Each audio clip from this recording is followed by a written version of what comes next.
Am I coming in all right? How's my audio? I've been having some problems handling audio. Can you handle them? I'm having problems. God. Can you actually, seriously though, can you hear me? Because I can hear you. Excellent. You must be happy that the 4th or 5th busy season of 2020 is finally over. You know, I was thinking yesterday, so a lot of stupid shit was going on yesterday. I wish you could have traded places with me just for a few hours, because I would love to see your reaction to some of the fuckery I had to deal with yesterday. Is this dealing with people filing extensions and taxes, or is this just general life?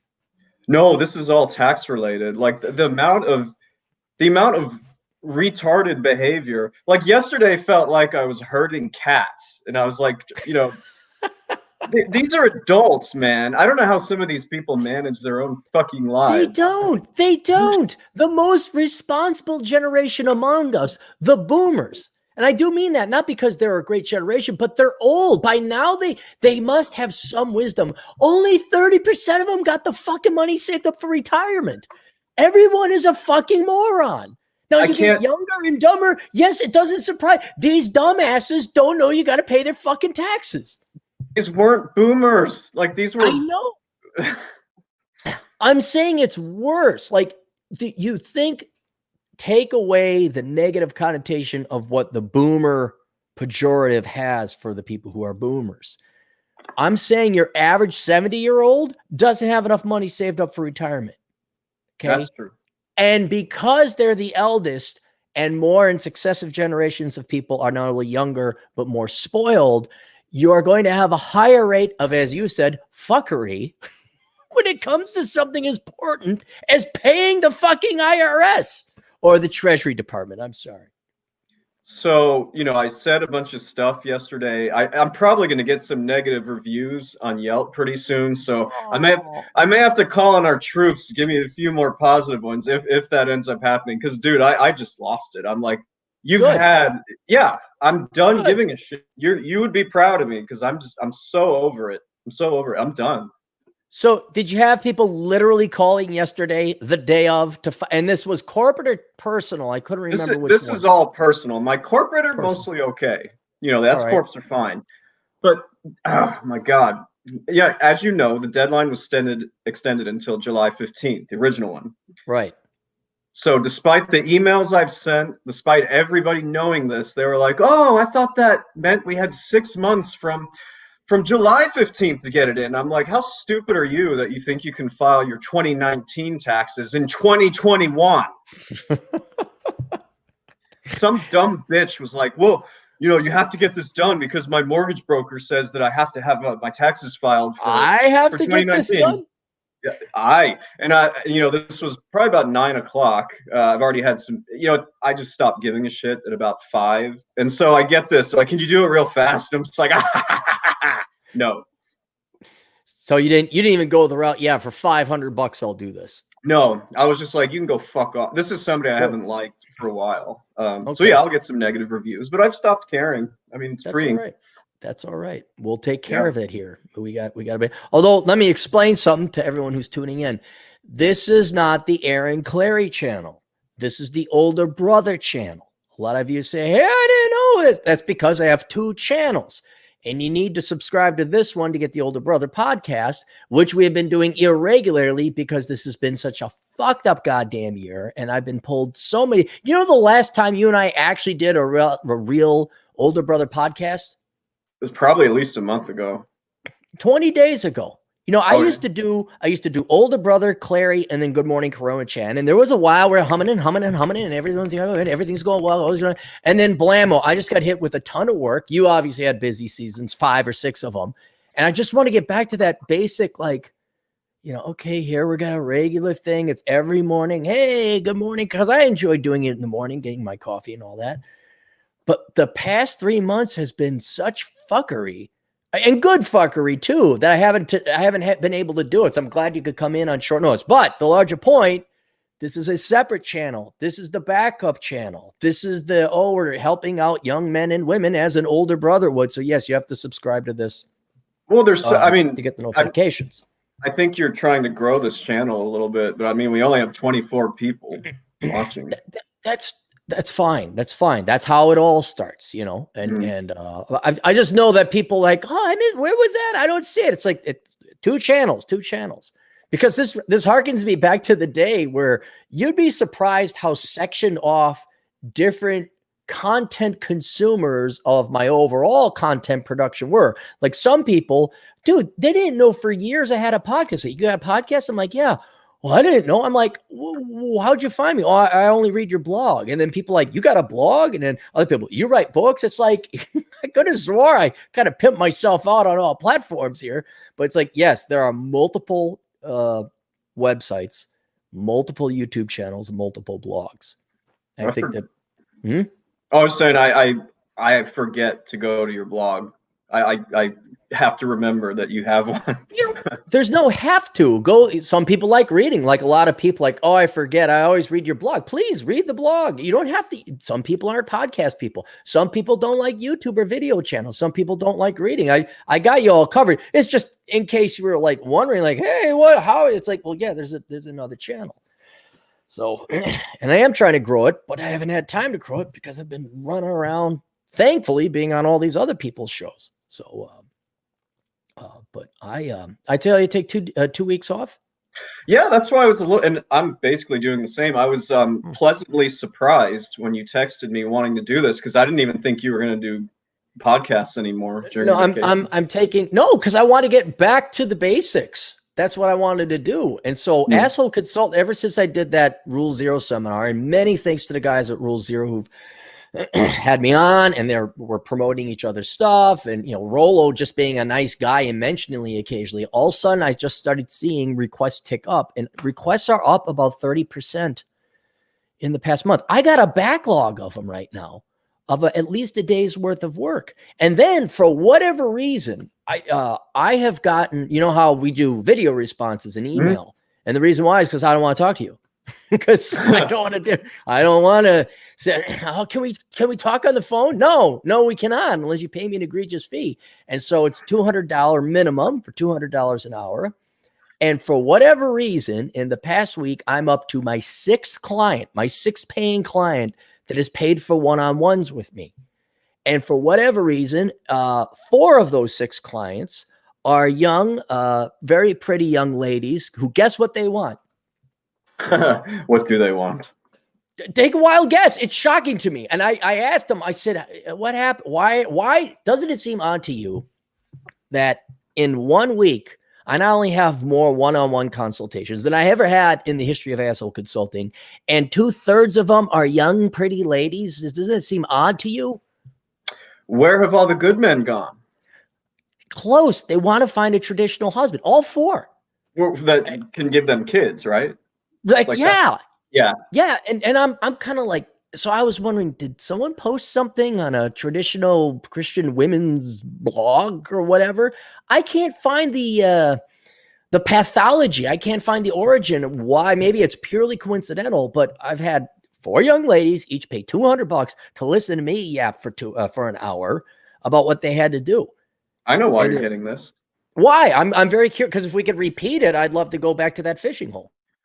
I'm like, there has been, and I've been talking to a lot of people, clients, young women, young men. There's been a real uptick in, I was telling these women that are eventually going to be alone the rest of their lives. This is getting larger and larger. So some of them are starting to freak out. Like, I know one of them that messaged you, and I know the backstory of it. Okay. I'm hearing more and more of that. Like, a lot of guys are just like, fuck that. I'm not going to wife these women up. It is shocking. Yeah. Well, one, I thought this would be a more gradual, slow burn. It just, it poured. No. It wasn't like a little bit of rain. Like, so I don't know if it's, more and more women, because that would be indicative that a big news story dropped. Women had an epiphany overnight, and now you, me, and everybody else is getting flooded with young ladies. So I'm not disagreeing that it's because they all have the same question. I want to find a traditional man, but I'm like, why the volume? Why now? What lightning struck occurred here? Maybe something went viral. Did you do a video, or did we do a video that if we have, these gals haven't cited it. One was a personal reference, another found me somehow, but it was like, oh yeah, Glamour magazine did an expose on you, and even though they said you were a dick, you were the first person to tell the truth and stuff like that. But yes, these gals are like, we're all the good men. And what I have found out, which I kind of knew already, but you and I have always been paid from men. We have to look at things at the men's perspective. You know, how do we find, where do I get the girls? We're rarely asked, where do I get the guys? Because, well, one, you girls, frankly, aren't interested enough to ask that question. And then two, we don't have any experience getting to guys because we're the guys. And so now I'm looking at it, and it's none of these ladies' fault. These are all like traditional conservative gals. You are damn right. These men are gone. Yep. They are for reasons that are going to take at least a decade to change. You girls kept voting up taxes and government policy. So now these men need to make a lot more to offset these taxes so that they can afford. Do you know what it takes to afford? Chad, can you support yourself just fine? Oh, yeah. Can I support myself just fine?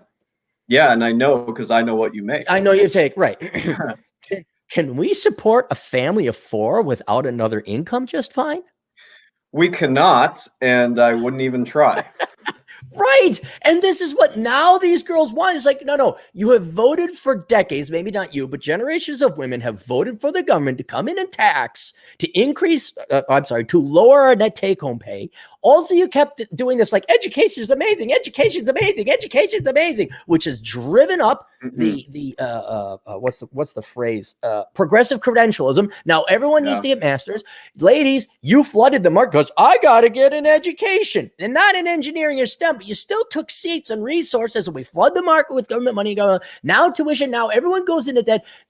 I'm looking at it. There isn't a guy in the United States, let alone the Western world, under the age of 30 that's capable of getting married and providing for a family. Nope. And in part, there's other things I can go into, but in part, your girls voted to make the state a huge fucking burden. You voted into socialism. Now they can't financially afford it because they got to go and get this dumbass degree. Then we throw in, although you don't need us don't need fish bicycle girlfriend, I am, that all that other sociological bullshit. And then we can't have nuclear families and dads are idiots. And now, you know what their number one complaint is? Men that they're not masculine. There's no real men. Well, what the fuck? Now, again, this is not my client's problem. My clients are traditional. It's like, well, what the fuck, ladies? You wanted a masculine man. Why did you raise masculine men? Why do you keep your dads around? And dude, you are so right about Generation Spinster.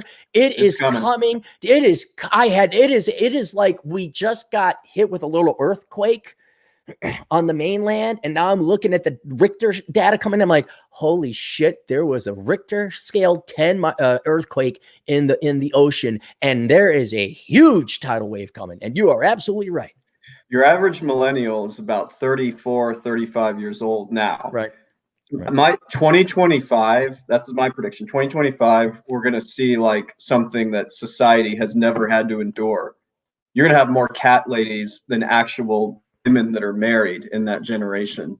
And it's going to be a sight. Well, did you hear about the she economy study? See, Chad, you see what they did there? What did they do? It's the she economy. Now, I know you only have a master's degree and probably only an IQ of 140. But what they did, Chad, and this is why it's funny, okay, maybe take notes, is there's the economy, right? You know what the economy is, right? The economy. The economy, right? It's what we work and do with the money and the things. But what they cleverly did is they put an SH in the E, so it sounded phonetically like economy, but they said she economy, thus combining the two to indicate that it's an economy about women. I don't know if you caught that. This is Morgan Stanley, after all, the most brilliant and brightest blue-blooded cocksuckers, except for Goldman Sachs, to make it over there as they get anally raped by their senior analyst guy, so that they can do research like this. But had you heard about the she economy research that Morgan Stanley did? So this is the first time I'm hearing about it, and I already hate the damn pun or play on words.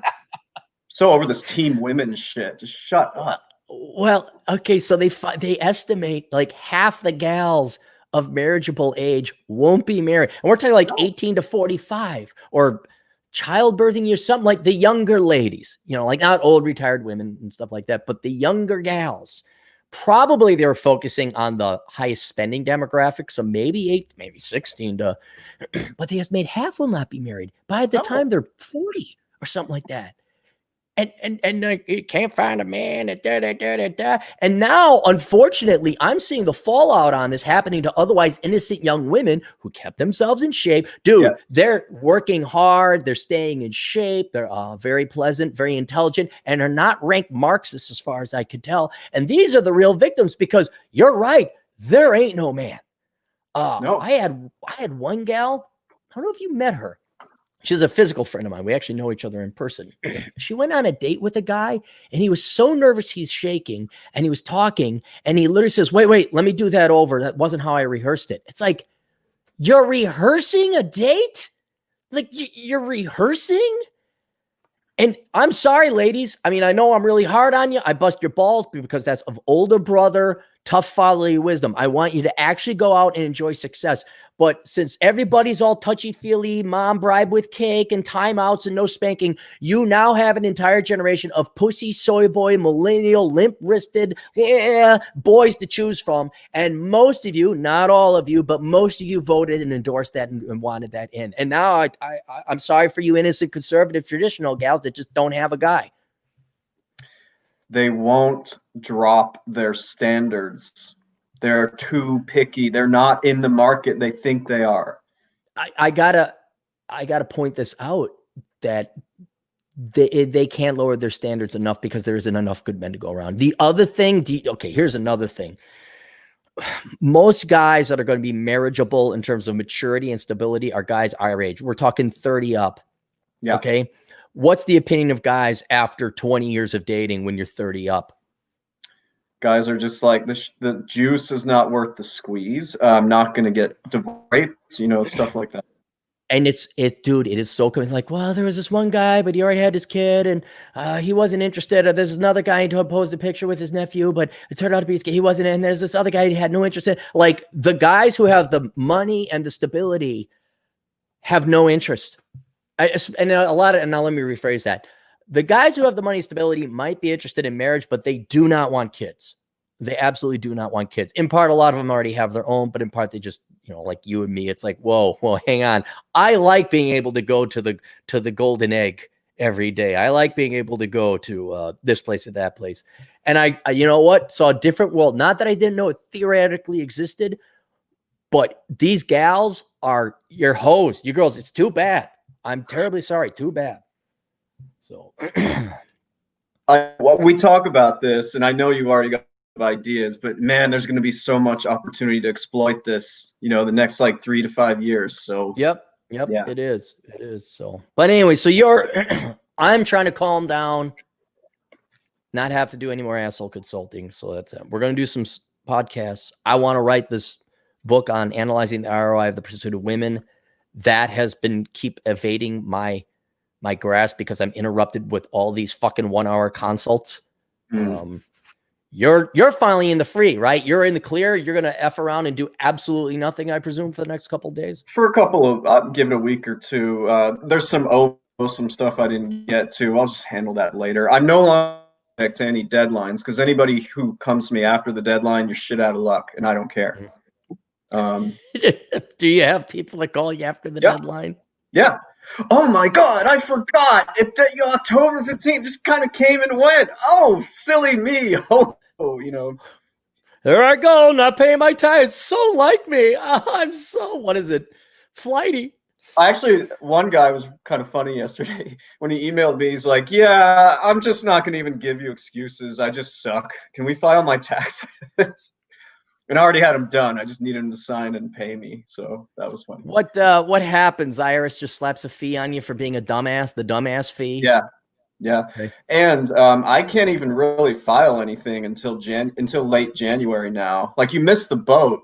I can prepare the returns to get it filed later, but you're shit out of luck now. And I don't care. See, but if you get rid of these extenders and pretenders, you save yourself, as far as my math takes me, 3/4 of the work.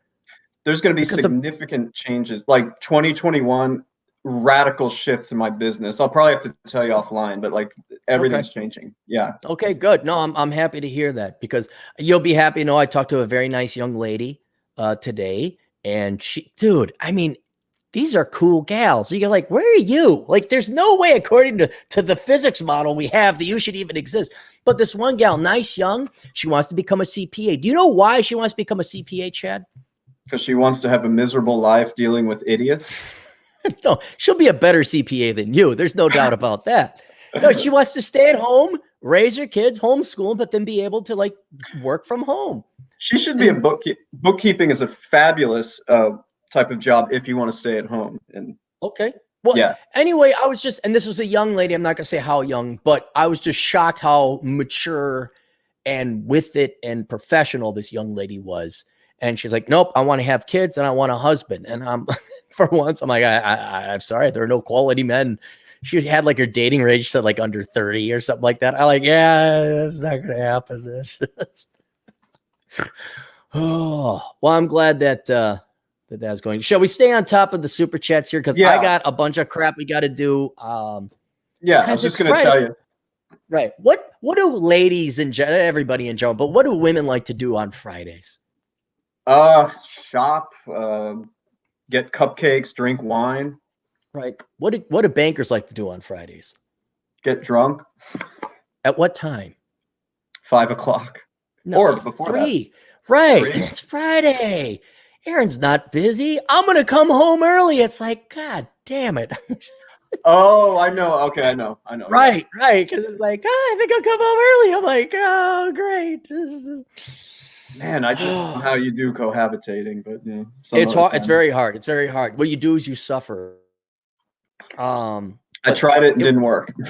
Well, see, you're in a 1-bedroom apartment and working from home and all that other stuff. But the main thing is, dude, once I get my office and it's soundproof, it's going to be fine. But these are the prices you pay, you know, to save in at least several $100s a month, not having a 2-bedroom. Don't need a 2-bedroom. This is good intellectual exercise, good intellectual discipline. But yeah, there's going to be but Saturday I'm like, yeah, I got work to do. It like, oh, go find something to do. Okay, I'm like, bye. All right, go ahead, read. Okay, Troy Kostelecki. What is up, Troy? For $2. Afternoon, gentlemen. Well, good afternoon to you. Good afternoon, Troy. Hope your new kid's doing well. Oh, more child slave. Yeah, they got a new kid. And cool. he trained child slave number 1 into making me, the Kostelecki clan sent me jam. Homemade jam. And they sent me a picture of their little child slave van. And it just smelled and tasted so much better with child slave labor. And so now they got a new child slave in the making. Soon at about 2.5 years old, that kid can be making me jam too. It's going to be great. Little Kostelecki. Soon. So Thomas Landrum for $2. Chad, charge them more if they miss the deadline. You know, I don't even want the money. I just want them out of my life. And because I made enough. This is the best year I've ever had, you know, money-wise. But dude, why do I need more? I don't have a lot of wants and needs. I'm kind of a minimalist. I'd rather just have my time and not have to deal with losers.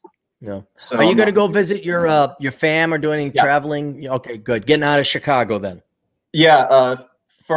Second week in November, I'm going to Santa Fe. I know you're going to be out on the East Coast, right? Yeah, I'm going to hang with Donovan Sharp. Yeah, I'll Santa Fe. Did I tell you, like, you know, a little bit of America was gone when I wanted to get my car rental? No. So, like, I got to fly out there. And Donovan, by the way, check out Donovan Sharp's show. He paid first-class tickets for me and got me a hotel. Dude, you work with him too. I mean, he's my client now. Yeah, he's a professional, nicest guy. Where the hell he gets any hate, by God, it just proves you guys, like, the guy has been the most honest, straight up forward man I ever had. So I'm thinking like, oh, but this is a legitimate tax deduction for me going out there. So I'm like, I'm going to rent a Mustang or some kind of, maybe a Charger or something, you know, drop a little bit of money, live life a little bit. I don't spend a lot, but I'm going to rent myself a little fun sports car. Dude, can't find them. Can't Why find them not? in Philadelphia. They're not there. They're either all like I found a place with Mustangs. They're all rented out. And you could get a convertible Mustang, but it's going to be November in Pennsylvania, which I'm just picturing to be cold and dreary. So I was kind of let down. So I got some, Honda Accent or something like that. I don't know, but yeah, I was kind of let down. I didn't have that, so I can't live that life. And you can't have anything everywhere in the United States anytime. Well, I just want to emphasize again, Donovan Sharp is just really, really, really nice. Like, he's a cool dude. And by the way, he's got several courses through his site, Womanese Volume 1 through 3. No, I know most of you guys don't need it here, but if you're a new kid, these guys are coming up with some really good. It's kind of like a college is forming. Like there's all these basic 101 stuff, and you can take them. And then instead of like going through the entire archive of Donovan Sharp or Rollo Tomasi, just it's kind of like, yeah, take this, then take this. And this guy covers there. It's like, oh yeah, go talk to Professor so-and-so. He covers that department. Or go talk to Professor such and such. That's his department. And so anyway, take a look at Donovan Sharp. If for any, was it the Sharp Reality, the name of his podcast, the Sharp Reality. So take a look at that. I think Cynic's next. Cynic's Cynic next, yeah. for $2. From Salt Lake City, Atham will win the bet. Now, what was Cynic doing this past week? He's just bumming around. He said, I got a bunch of pictures with him and Atham and TJ. Yeah. He's saying hi. He's like Johnny Appleseed's out there. He's going around and doing the rounds, Doing the caving? Maybe. Well, I heard he did. Oh, did he go on the caves? Yeah, and Atham sent us some pictures of it. Oh, I'll have to take a look. I'll get literally 60 texts from you guys, and it's going to shock you. I don't read through the previous 58. I'm like, yeah, we've started to notice that. Yeah. Yeah. Because I don't know if you knew this. I'm busy. Yeah, I'm not busy anymore. Yeah, there you go. Let's see who's next. Samuel Tack for $5. Why did you decide on South Dakota to buy your house instead of Nevada, Colorado? Well, I know one reason, but I'll let you answer. I'm kind of curious what you think that reason is. The reason South Dakota is very specific to me because the Black Hills are not actually that big or majestic of mountains. They're good. They're beautiful. They're enough to climb on. They're not so high you get altitude sickness. But in addition to those mountains and motorcycle riding, the gun rights are awesome. I can shoot my guns anywhere. And then the geology, the fossil hunting, the agate hunting is awesome. And I just love it out there. And then I also like the rolling. This would probably not be exciting. I love the rolling plains sometimes where you can just see for miles and there's no one out there. And that's the real reason that I like it out there. So there's a lot of hiking, a lot of beauty. It's not as pretty as Colorado. I'll grant you that. But dude, once you get above 10,000 feet, you are dying. And there's no state income taxes in South Dakota. That's what I was going to say. Like, right. For me, that's a great state to live in for that reason alone. But there's also no state income taxes in Nevada either, nor snow, nor winter, I should say. Colorado does have a state income tax, and they're probably going to raise it from what I've been reading. Right. So, yeah, stay away from Colorado. I love Colorado. Don't get me wrong. Great place to live when you're young and you're not making a lot of money. But man, once you start making a fair amount of money, I would get out. I absolutely would get out. I have a couple clients from Colorado, one of which because you sent them my way. Yeah. So next we got Cynic again. As a traditional guy who wants kids, do ClareyDate. Didn't we try that one time? We tried that, and all these gals that you're the only success, frankly, because all the other gals either but then she went crazy on you. So, but the issue that I'm having beyond that is these gals would stand the guys up and like, oh, I'm not sure. It's like, well, then, and that's where. And I was going to charge an arm and a leg and a finder's fee. Like if you got married, you owe me $5,000 and I had to be invited to the wedding, like that was expensive stuff. But then when I realized just what a headache it's going to be, it's already, what the solution to high gas prices is? Don't drive that much. High gas prices. High gas prices? The solution is that it becomes so painful, people change their behavior, that there's less demand, that producers produce things a little bit different. In other words, high prices forces both suppliers and demanders different behaviors. And so women have put the price of their dating and their courtship and their hoo hey, wah ha ha hey in the bed. So out of the range of any, normal guy. They've thrown the baby out with the bathwater on that, and they've thrown a bunch of good quality men away. So when they come down off their party years, off the mountains of yay for me, where have all the good men gone? They have left. And now there is a horrifically shortage of traditional masculine men.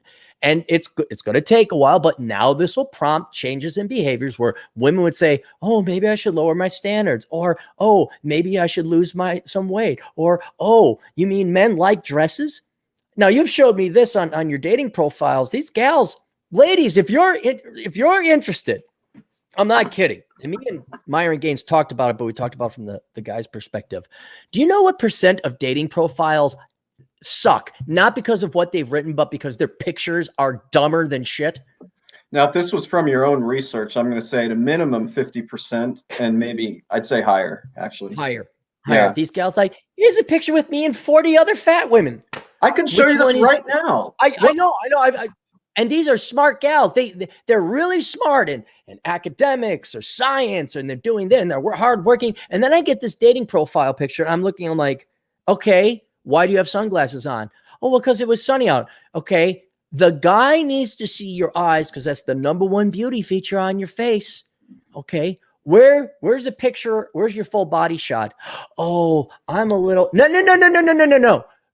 I don't care what you want. You have to put that up there. Yeah. I need 30 seconds here. Okay. Go. I don't know if there's any women in here, but ladies, on your dating profile, stop taking pictures of you shoveling food in your mouth. That's not attractive. When you say you're a foodie, that means you're fat or you're going to be fat later on in life. Just get the food out of your fucking pictures. There's a million things, but I'm talking 101. Your first picture should be a face where we can see your eyes and you're very pretty. In the other pictures, there better be a full body shot. It doesn't have to be nude. It doesn't have to be you wearing string bikini, okay? But it should be a dress or a swimming suit, or somebody say, she's got a good body, whether you like that or not. And then like these pictures where she's rock climbing about 3,000 miles away. I'm looking at it, and I think that's a girl. I can't tell. Like, why the hell I like rock climbing? I'm like, well, I can't even tell if that's an ant or you. Like, get a picture of you.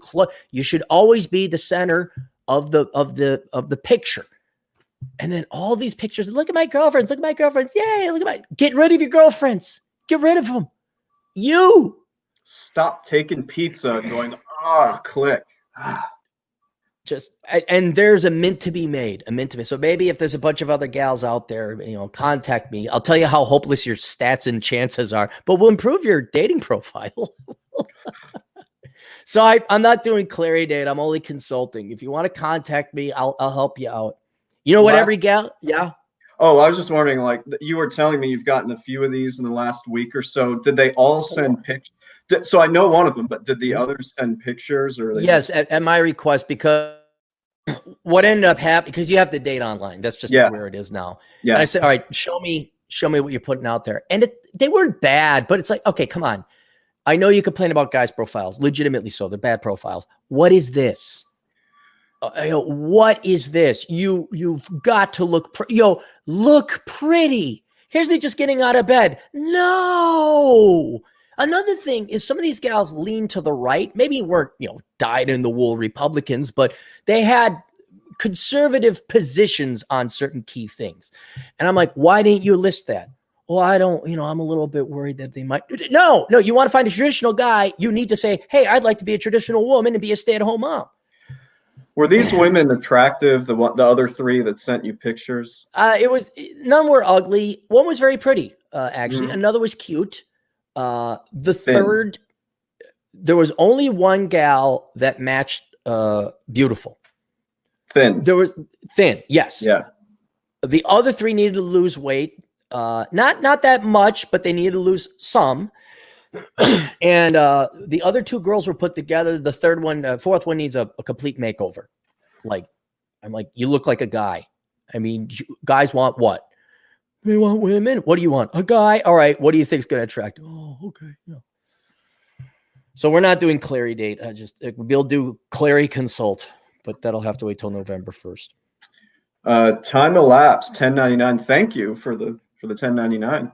Love your guys' discussions on dating. My soy boy brother found out the girl he liked for the past year was a lesbian. Ooh.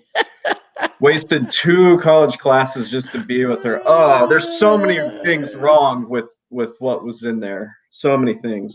What, he wasted 2 college classes and a lot of taxpayer money on sitting next to a girl, but never asking her out? To go for lesbo? Jeez. He doesn't know that she's lesbian. That's what I'm saying. This whole thing, like, why are you taking classes to be with anyone? You take classes to study what you want to study. What do you do if you like a girl?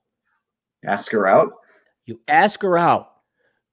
You don't take 2 classes hoping you ask her out. Then she says, well, I'm a lesbian. Oh, well, I'm sorry. Saved a lot of time. That way, there you go.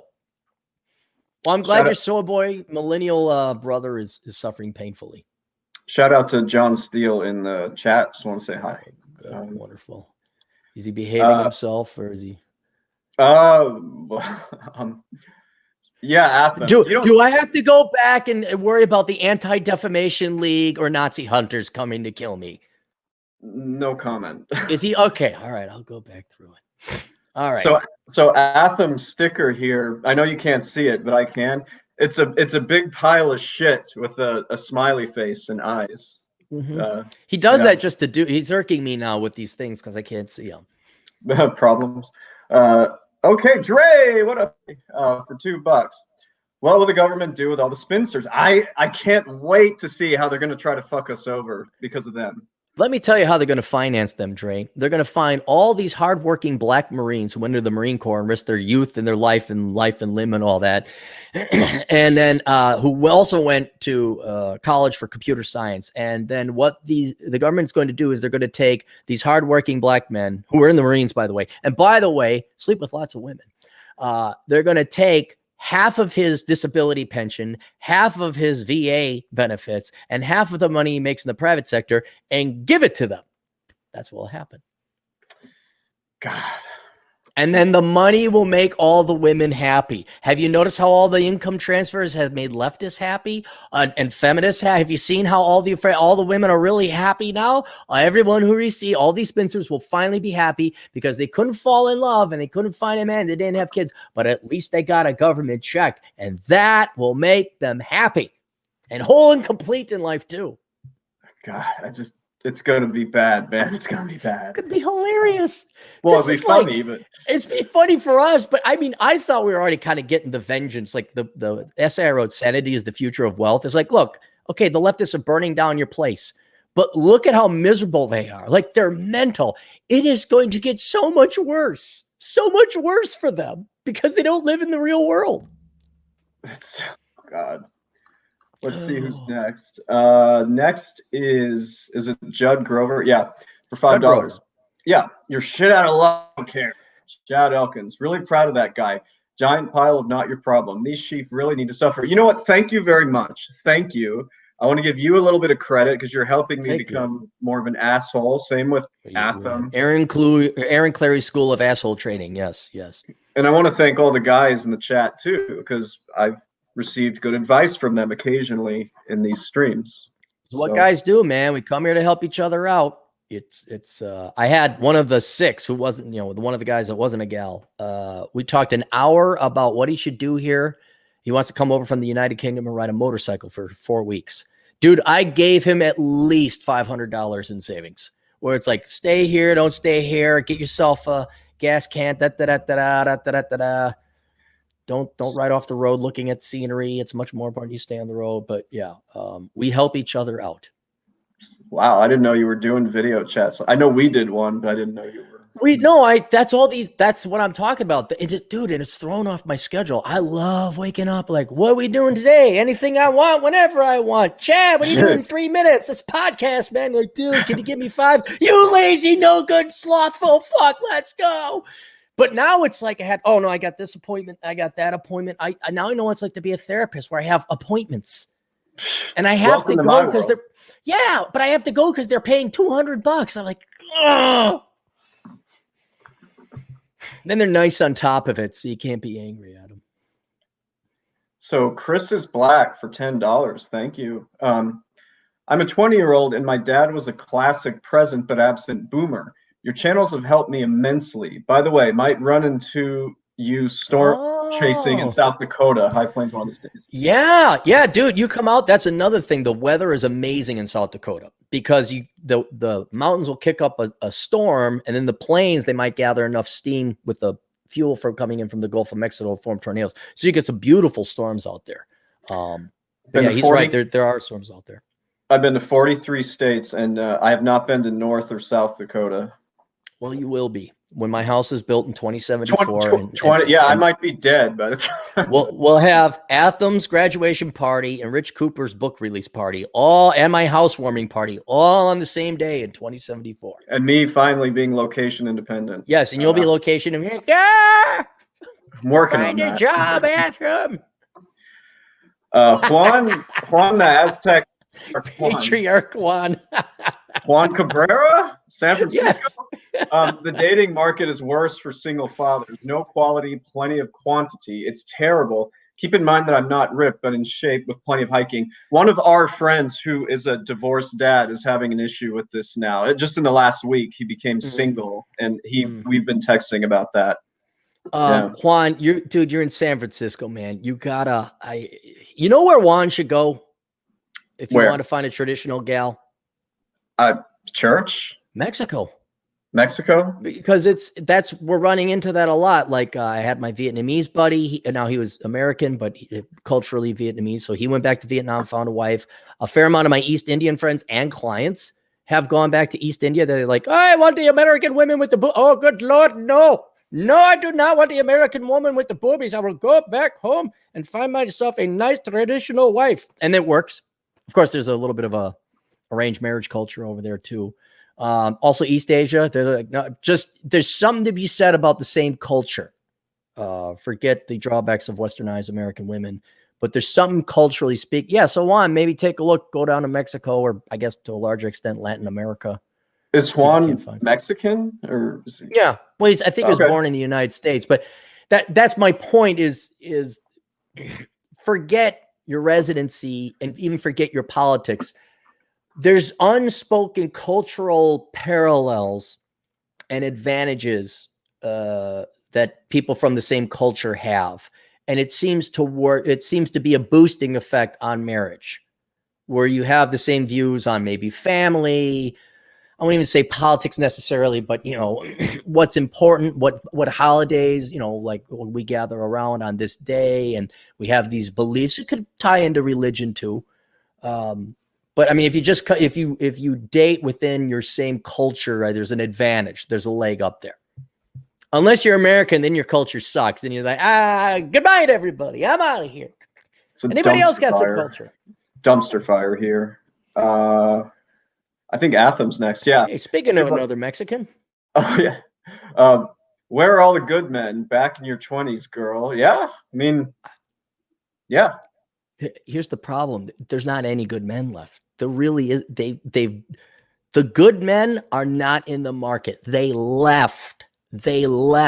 And what men are in the market are horrifically underqualified, physically, financially, psychologically, mentally. You're just not. Are you and I good men?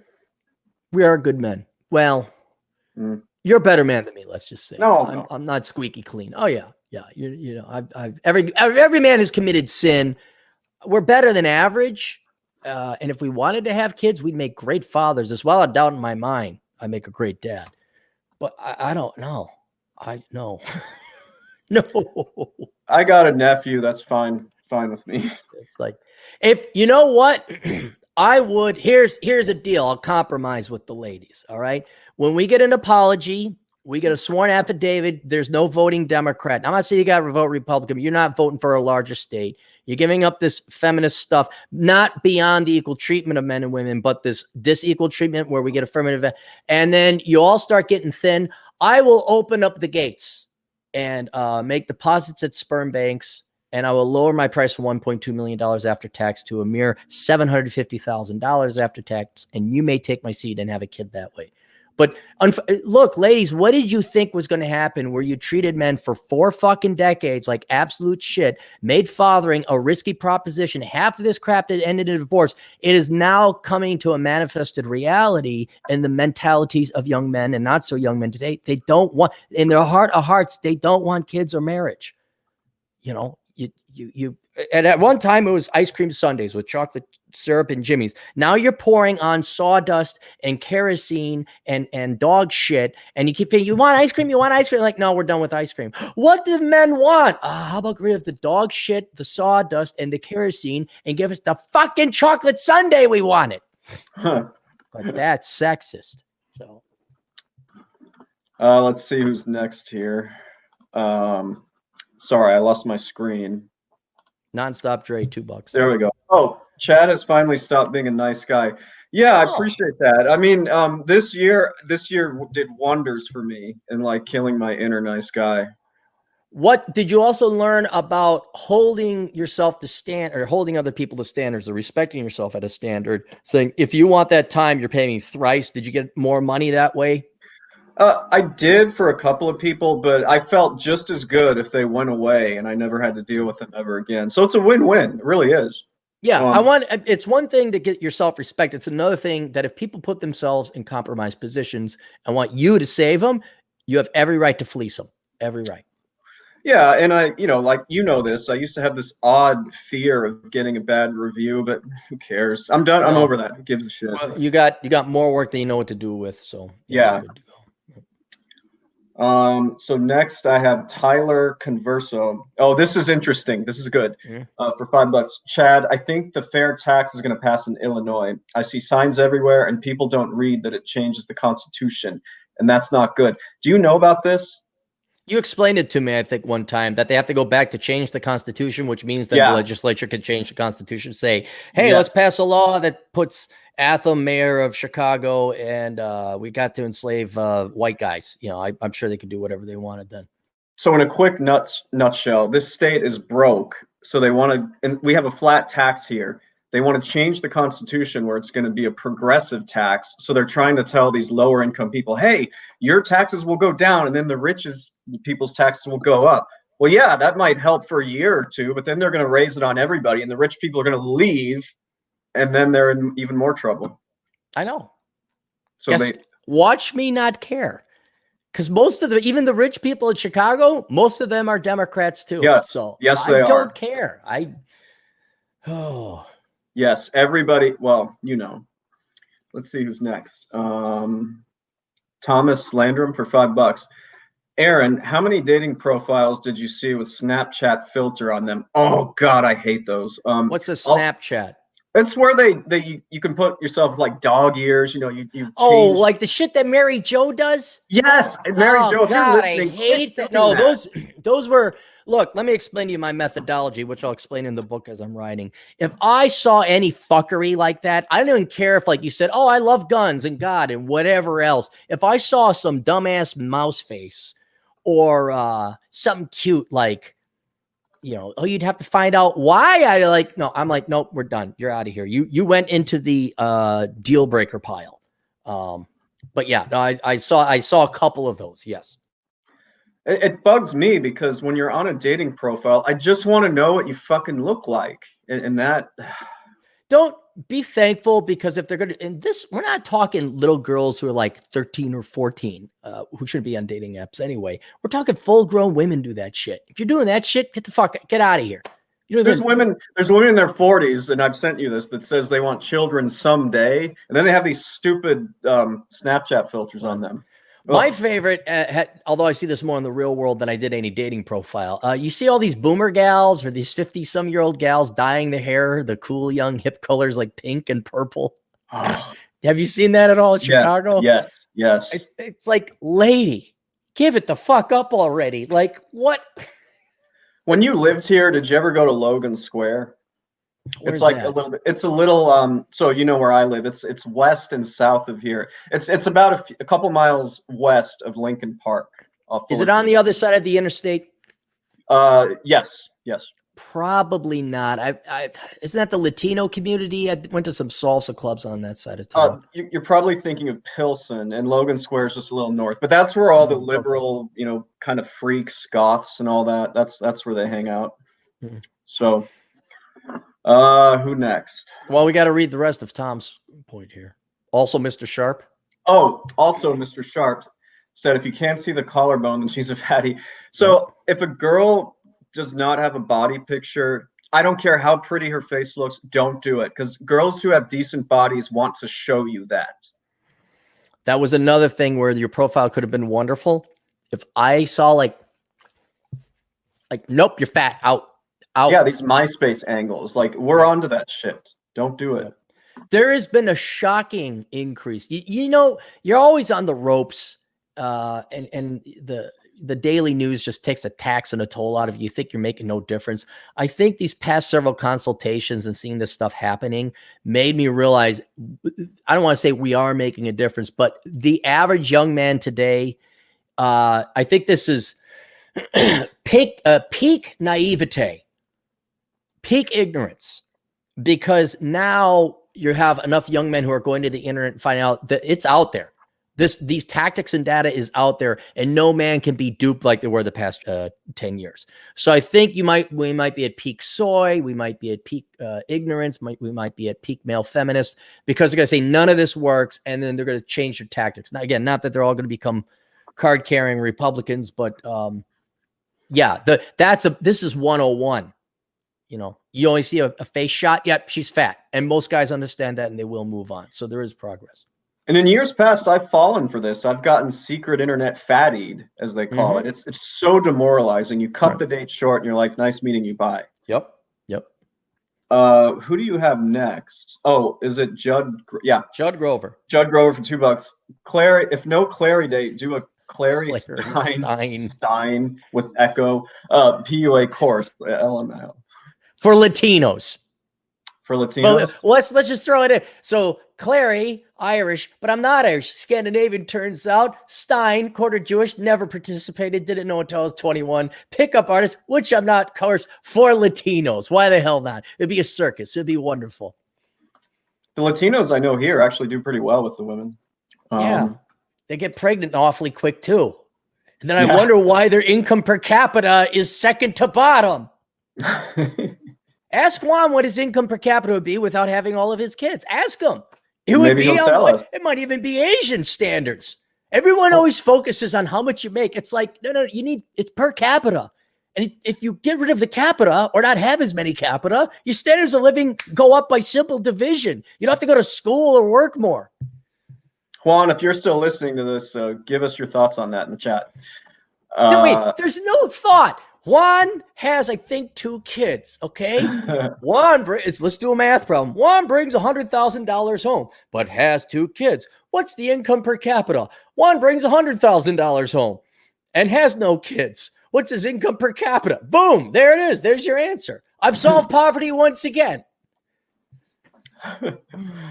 1985 NBC for $9.99. Some Pokeball money. Girls are all... Yes! You always see sassy, fluent, and sarcasm. It's like you're telling me you're a bitch. Fluent in sarcasm? They'll say that. Yeah. Oh, they also say, I hope, I want somebody who can keep up with me. Whenever I see that, I'm like, oh my God. Fluent. So that's a con. They say I'm fluent in sarcasm. And they think they're so clever when they say that. My favorite, the one I discovered, was looking for someone to be my partner in crime. Oh my God. Oh my God. I see that. Like their activities include walking with their dog, going to dog rescues, wine, and travel. I'm like, wow, what a renegade James Bond level of crime you got going on here. I've got 2 things to tell you that no one's ever said before. Right? I like to have fun, and I like to go out and also stay in sometimes. That is, you're basically saying that you're a human being. That's as deep as Lake Michigan, man. Sometimes I like to go out, but I'm okay staying at home sometimes. That's like reading one of Rollo's books. You got to read it 5 or 6 times to get all the the subtle differences and nuances of that statement. You should let me swipe a few of these live so I can read them to you and just prove our points. There we go. No, you can if you want. Well, let's see who's next here. I got Sam Whisky. Sam Whisky.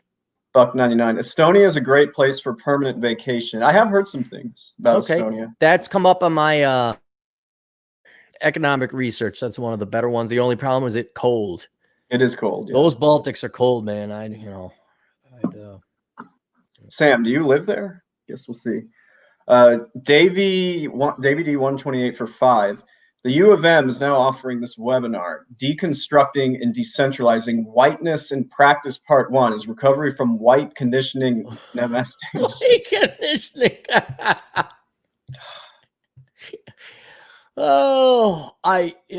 Just see now you don't have to go to that. You don't have to go to that.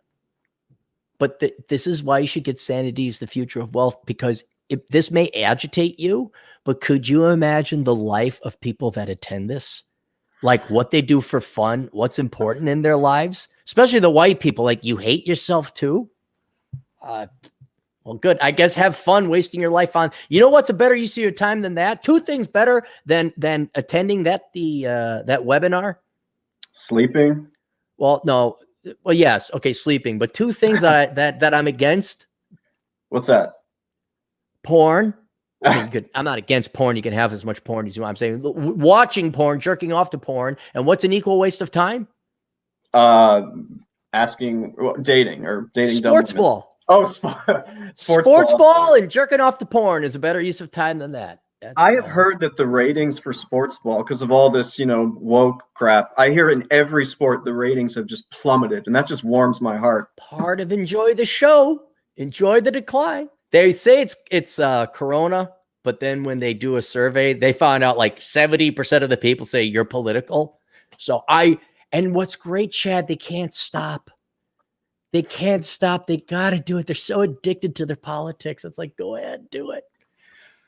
I just want to thank COVID, because I did have an issue with wanting to watch sports a lot that I've told you about. COVID cured me, and I feel great because of it. What else did I forgot something? Oh, it escaped me now. Ben Jones for $2. They all use Facetune on top of the filters for photos. They use everything to try to craft these deceptive photos to hide how ugly or how fat they are. What is Facetune? I don't know. It's probably similar to Snapchat or something like that. Let's look up Facetune. What is Facetune? I can ask Alexa.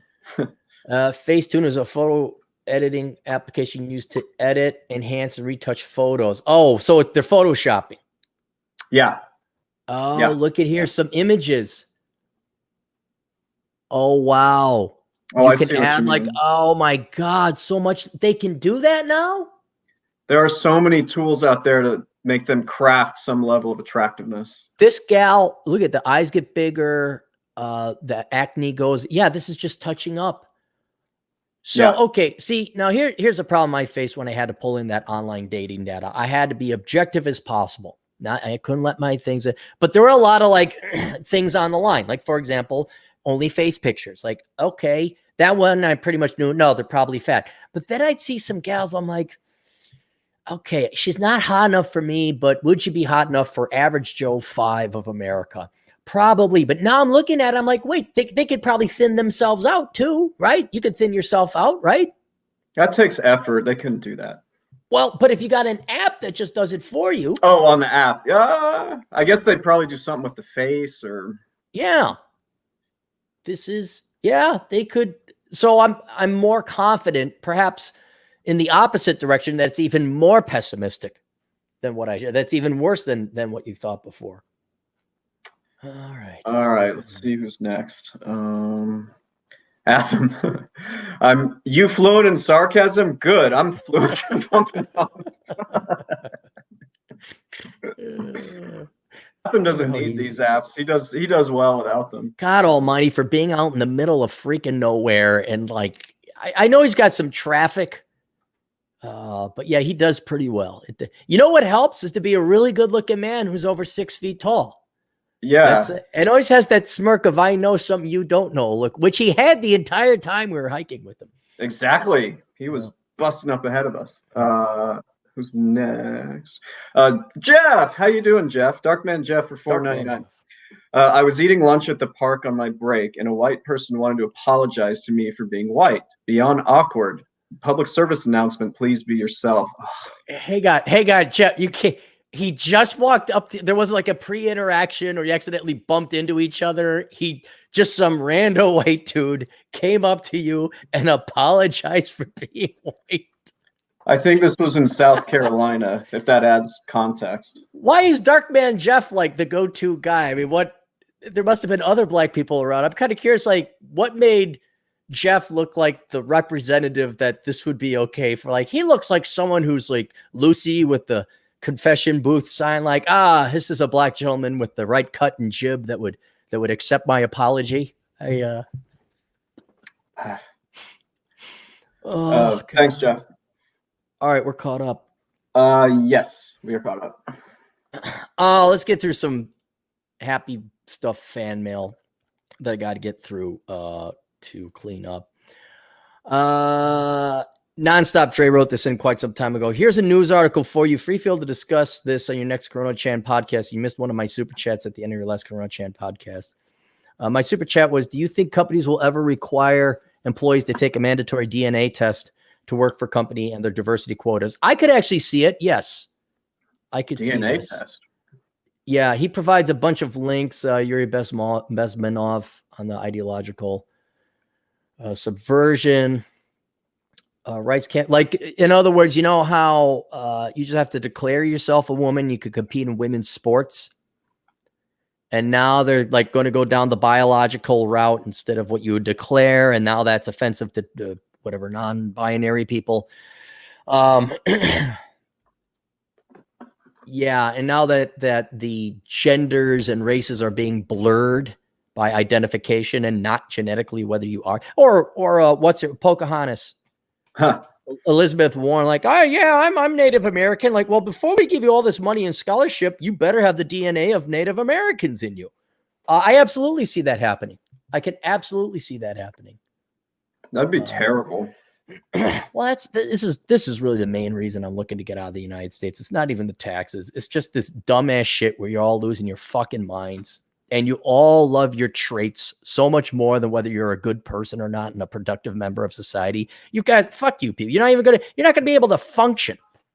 You know, the guy that was yelling, it's ma'am. Imagine like that's 20% of the population because we've just pampered them with so much government money and delusion. Like, yeah, you can do whatever you want. There's no consequences.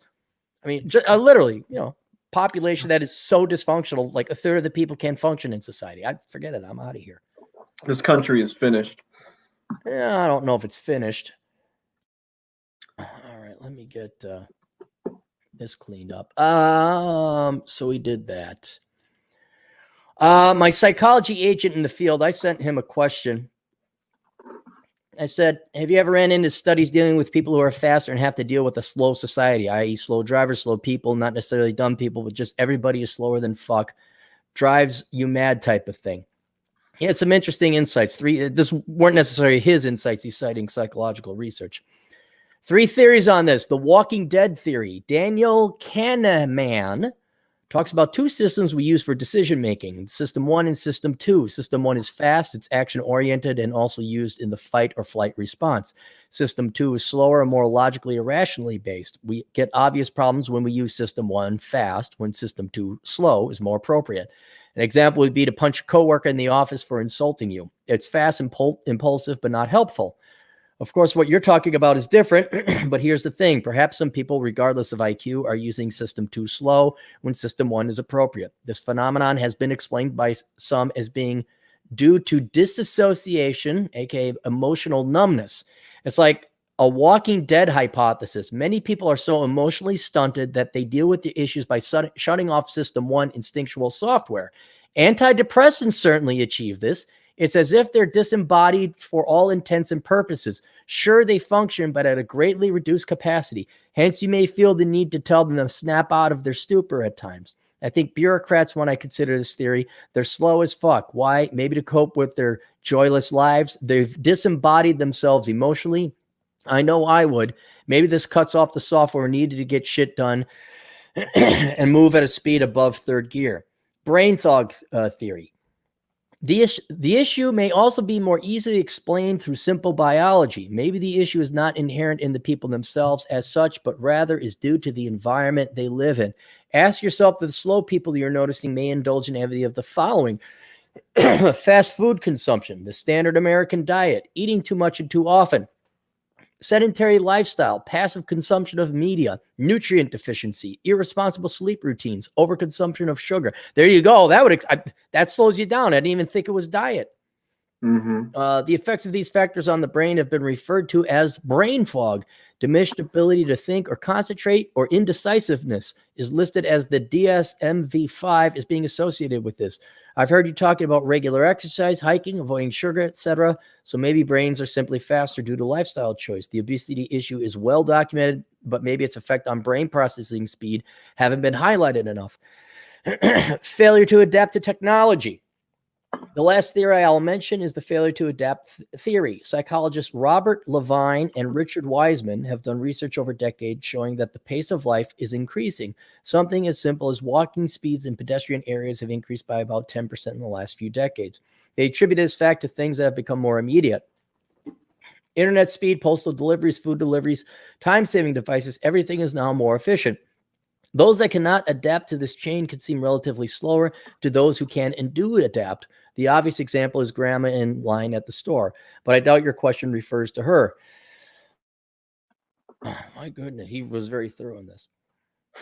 Measure your range. If it helps, we are not alone in our frustration. University of Hawaii psychologist Leon James developed this scale to measure slowness rage. It's called the Pedestrian Aggressive Syndrome Scale. It basically identifies this by asking questions about how pissed off you get walking in a crowd of people where you'll inevitably run into slow movers. Your expressed levels of misandry lead me to believe you'll score high on this errand. So there we go. I was just wondering why everybody's so fucking stupid and so fucking slow. And our psychologist agent in the field answered it for us. That's that. I can delete that one. There's from, does he want to, no, he wants to be known. From a young man named Hideaki. Love your book. Well written with an accessible style. I found it very positive. First, identify that we essentially want nothing in the modern age. And second, there are things, excellence, love, etc., that can't be redistributed or stolen. I'm drowning in a sea of leftist nonsense here at college in the United Kingdom. You've given me a new perspective on these people. It's very enjoyable to watch these leftist dipshits destroy their own lives. Please write more like this. And this is in reference to sanity is the future of wealth. So my goal was, among to make money, was to give people happiness on the right, or the at least not the left. And so thank you for the kind words there. Let's save that. Then I'll go into the happiness book. Ron, I got your requests. I am just really super busy to get to those. You believe I'm still getting emails that are like, oh, can I do my taxes? Dumbasses.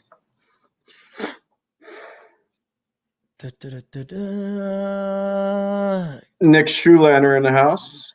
$1.99. Afternoon, gents. Good afternoon to you too. Nick. Another request. I'm like 7, 8 requests deep. 9, 10. Sam Whiskey at Super Chat. $1.99. Sam Whiskey. Chad, is a vasectomy tax deductible? That is a very good question. That is it is considered a medical expense, but the bad thing is that unless you're itemizing and you have a lot of medical expenses, it's not really going to help you. So it's deductible, but you're still probably taking the standard deduction. Because those are what, $1,000 or less? Did Atham actually get his vasectomy, or was he just posting a fun picture? Okay. He was pulling our leg, yeah. He was at the dentist. Because I was like, he only asked if he should get one 2 hours ago. He must have really come to an epiphany very quickly. Arini in the chat was like, don't do it. Is Arini here? No, like in the Facebook thread where Atham showed it. Yeah. All right, here's another one. Hi there, you arsehole. I'm from Australia, and he spelled it the correct way when you're from a British colony, arsehole. I have read, enjoyed the decline in reading, and again in these Wuhan virus times to remind myself how right you are. I've given my adult children, 29 and 26, the chapter to read on finding a mate. All solid stuff. I will give my son a copy for his birthday. Most of the books in the world are bullshit compared to your hard-writing, no-nonsense advice on the world as it is and in relation to which we all seek how to be happy. He is 100%. Most books in the world are all bullshit compared to mine. That is a true fact. Proven by a study where research suggests and studies show that my books are really freaking awesome. Every bloke needs an arsehole friend in their life like you. You are most welcome to use these as a testimonial, despite its problems. God bless America. Cheers, mate, and thanks for your book. Well, thank you. God, I don't want to mention his name. I think I could call him Alex. No one's going to figure that out. Thank you. And yes, my books are all awesome. Everybody should read them. The world would be much better off without them or with them. And everyone should have a friend like me. These are all true, unbiased statements that I'm only agreeing with because they're factual.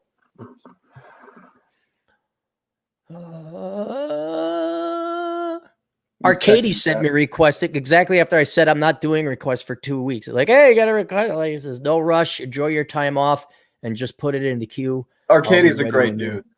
Arcady's awesome. Yeah. We need a real Jew in our outfit. Not me, the poser kind of Jew. The part-time Jew, just never. Why do people say they like? I had people say you look like you're Jewish. I don't understand why. Because you got a big nose. Is that why? Yeah, you got a big nose. I mean, it's like not huge or anything, but you got a nose. I know. It's not bad. You look fine. You look fine. You can have a big nose, and I got a nasally nose. It doesn't always. My grandma, holy cow, turn left, you clobber you. Like duck. Are we caught up on that? Yes, we are. All right. All the mail is there done. Now I have to go to the other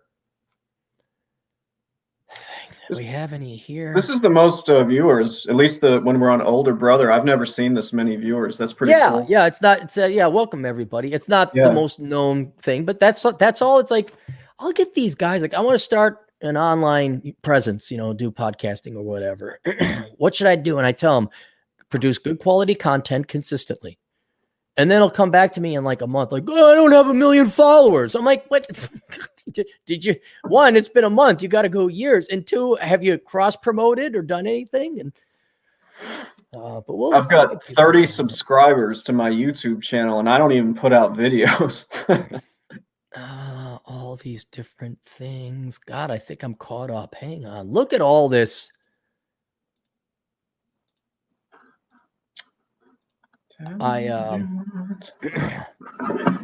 Terrence Pop is giving me permission to use some of his material in my upcoming book. It'll be precisely used. I won't say what it is, but it'll be a funny little ha-ha we got there. I think I'm caught up with all the fan mail. Let me go to my notes. Hey, was it snowing by you? Did you get snow today? God, no. Here? No. Yeah. Oh, we got snow today. Did you? Yeah, we got snow. Mid-October. Wow. Yeah. It does happen. I was going to go running after this. It was like 20-mile-an-hour winds out there. So we'll see. Yeah, I did the first treadmill run yesterday because it was too windy and too cold last night. Do they make you wear a mask? Oh, this is in your complex. You have a gym in your complex? Yeah. Okay. But also at my gym that I go to, you don't have to wear a mask. You have to wear a mask in, and then you can take it right off. And I just because you don't want herpes and other infections, I do wash down the gym equipment, but I did that regardless anyway for basic hygiene. I just couldn't run with the mask. It's bullshit. Hang on. You know what? Let's do this right. Let us do this right. I can't do that. I can't do that one. This guy didn't pay. Okay. All right. Hang on. What time is it? 2:38 here. No. I mean, how long are we into the stream? Do we have a time? We're an hour and 15, basically. So not too bad. Let's do an hour 15. 75th minute. Reason why we're going to do some asshole consulting so I could save some time. We got to talk about that one after the show. You emailed me yesterday, and I wanted to ask you. Oh, okay. Yeah, we'll do that. Yeah. All right. Hi, Aaron. Started listening to you during your great and merciful Corona chat and has provided me hilarious entertainment. For once, I have a request for your guidance and opinion on my potential next steps for both career and life. Please keep my name and place of employment anonymous. First, little background about myself. I'm a younger man, single, no serious relationship, no kids, and I live by myself in a crappy state. And that is indeed a crappy state. I currently do not have any debt, and I have not had any in the last 3 years. I also have around $60,000 in savings. I do not have any higher level degree. Just a good technical, not degree, but qualification that has a job right out of it. And so he left the military and have kept it up to date in case I need or want to fall back on it. I currently work at a place, also in a technical capacity at a company, making just shy of $60,000 a year. I've been in this position for about 4 years now, and I'm content but not satisfied. I was active duty in the Army for 3 years, then another 2 in the reserve. I served as a particular role in the Army, and then reclassified into his current field where he got his certification, everything paid for. I'm thinking over 3 possible ideas for the last few months on what to do next with my life and career. This is why I gotta take a breather on all these. Feels like the same question over and over again. It's not, because it's different variables. But guys, you can save yourself $10 like a Big Mac meal if you just get to the brass tacks of shit, guys. I wouldn't have to take time off if you guys, we could do a lot more, and it's not going to be any lesser qualified advice. I just love it when you forward me these emails that are like this long. And price is just going to go up. 1, staying with my current company until I get my bachelor's degree in accounting. I want a degree in accounting to eventually be able to work remotely and hopefully for myself one day. I currently have a very generous package with the company, which provides me tuition reimbursement up to more than an adequate amount a year. The program has restrictions, but the basics are so long as it is a degree that benefits the company, and the semester you submit all has passing grades. Then they will pay out the reimbursement I pay. Dude, just say they got tuition reimbursement. I don't need the mechanics. And then I filed this paperwork, and I got to file it with Timmy, and then Timmy sends it up to HR to Karen. Sure. Basically, I pay out. Yes, okay. As of right now, I didn't have any responsibilities also myself, so I plan to use the company to work for my various parts of where I see. The company's a major company, lots of places to go. I'm interested. He literally lists like 8 countries. This country may, but part of my lineage. Degree help me grade assignments. Assignments get the degree. Okay. Option 1. Keep working at the company and they pay for your degree in accounting. 2, take a position within the VA using my certification that I got in the Army. Currently have an offer to work in that capacity at the VA. I just have to say yes in the next 2 weeks. To clarify, the state in my state, my technological job does not make very good money, even in the inpatient hospital, oncology, special pharmacy environments, which are the areas I worked at when I was in this industry before. The most I ever made was $14 an hour, which was decent money fresh out of the military. However, because the VA, the government employer, is one of those weird fields that actually gets paid more in the government than the private sector. Dude, every place in the government is overpaid. Yeah. Every place. Yeah. I used to work for the government. Yeah, used to work. I have not worked in this field for 3 years, but my skills are still good. I also have the ability, once I am in the network, to transfer to various areas of the country if I have opportunity to ride. Rare instances being on bases around the globe. Pay is the same, but is the least favorite of the 3 because bureaucracy and government bullshit.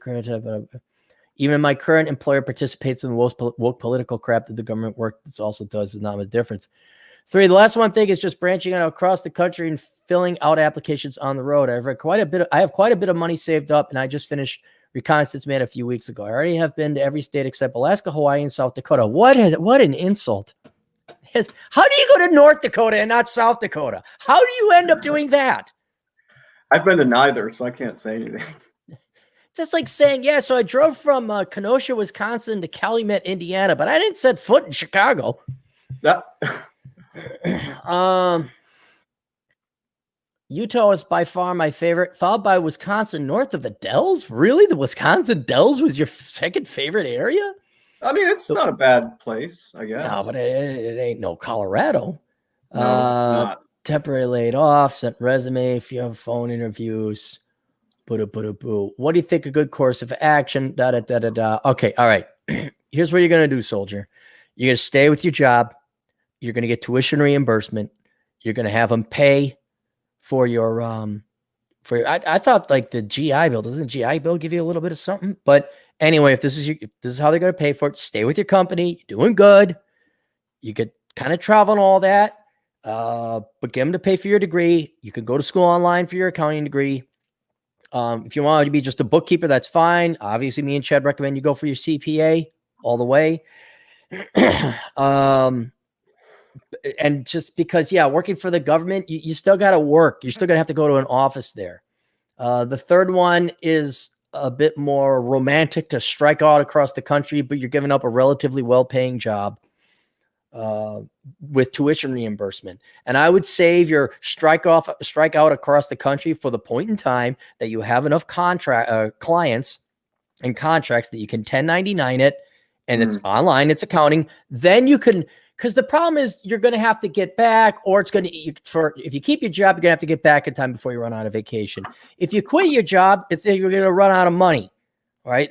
Why not get to the point in your life where your job can be done from the road, like Chad's can, even though he doesn't admit it. And then you take a whole summer bumming around the country, and you're in no rush, and you can do it right and enjoy it. So I know you all I want to get to the finish line. How do I get to the finish line? Is there a shortcut to the finish line? No, the shortcut to the finish line is, what does Rich Cooper say? Do the work. Do the work and run faster. Then you get to the finish line sooner. Then you can go and have fun after the finish line. Apparently, I hear the girls hang out at the finish line and wait for the winners.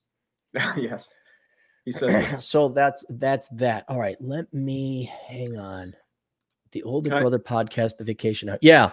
I was going to say, do you want me to do these super chats as they come, or do you want? Yeah, let's do the super chat. Let me email him back and let this guy know. What's our next super chat?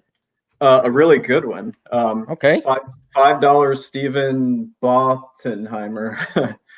He goes, Chad, I met you at Rush's event, which was last summer, and you thought I was in my 20s, but I'm in my 30s. It was awesome. Showed me the middle finger tongue out Aaron pic. LOL. So remember how I went to that Roosh thing last summer, and I told you, he was doing his religious tour or whatever. Yeah, and there were a couple guys that were like, "Hello, Mr. Elkins." They did that, and it was because they knew me through the streams that we were doing here. So that was kind of cool. And I do remember you, Stephen. You were sitting in front of me. And I just want to say one more time, Roosh is a very, very nice guy. Very nice. For people who have met him, they have said nothing but kind things about him. Yeah, very kind. I don't care. And that almost tells you, like, when the media and everyone tells you that he's a bad person, and the people who've actually met him, he's just the nicest guy ever. Yeah. Guess who I'm going to believe? And guess it's even corroborated more. If the media hates you, you're good men in my book. I told him, I remember, I'm like, hey, so yeah, Aaron Clarey wouldn't mind doing a stream with you. I guess you guys never did that. Okay, hang on. Here's another one. What time are we at now? What's our time mark? 1:23. So what's that? 83rd minute? 83rd minute. What did hang on. An hour 23. 1 hour 23. 1 hour 23 and 30 again. All right. Jeff writes, I have another question here. At the end of your video, you mentioned get a bill of health and get tested. Please see 1047 and 101 condoms, STDs in the end of your life. All right, so let me watch this 13 seconds real quick. You guys will bear with me. I don't know if you guys can hear this or not. Of course, it's going to take forever. 1040.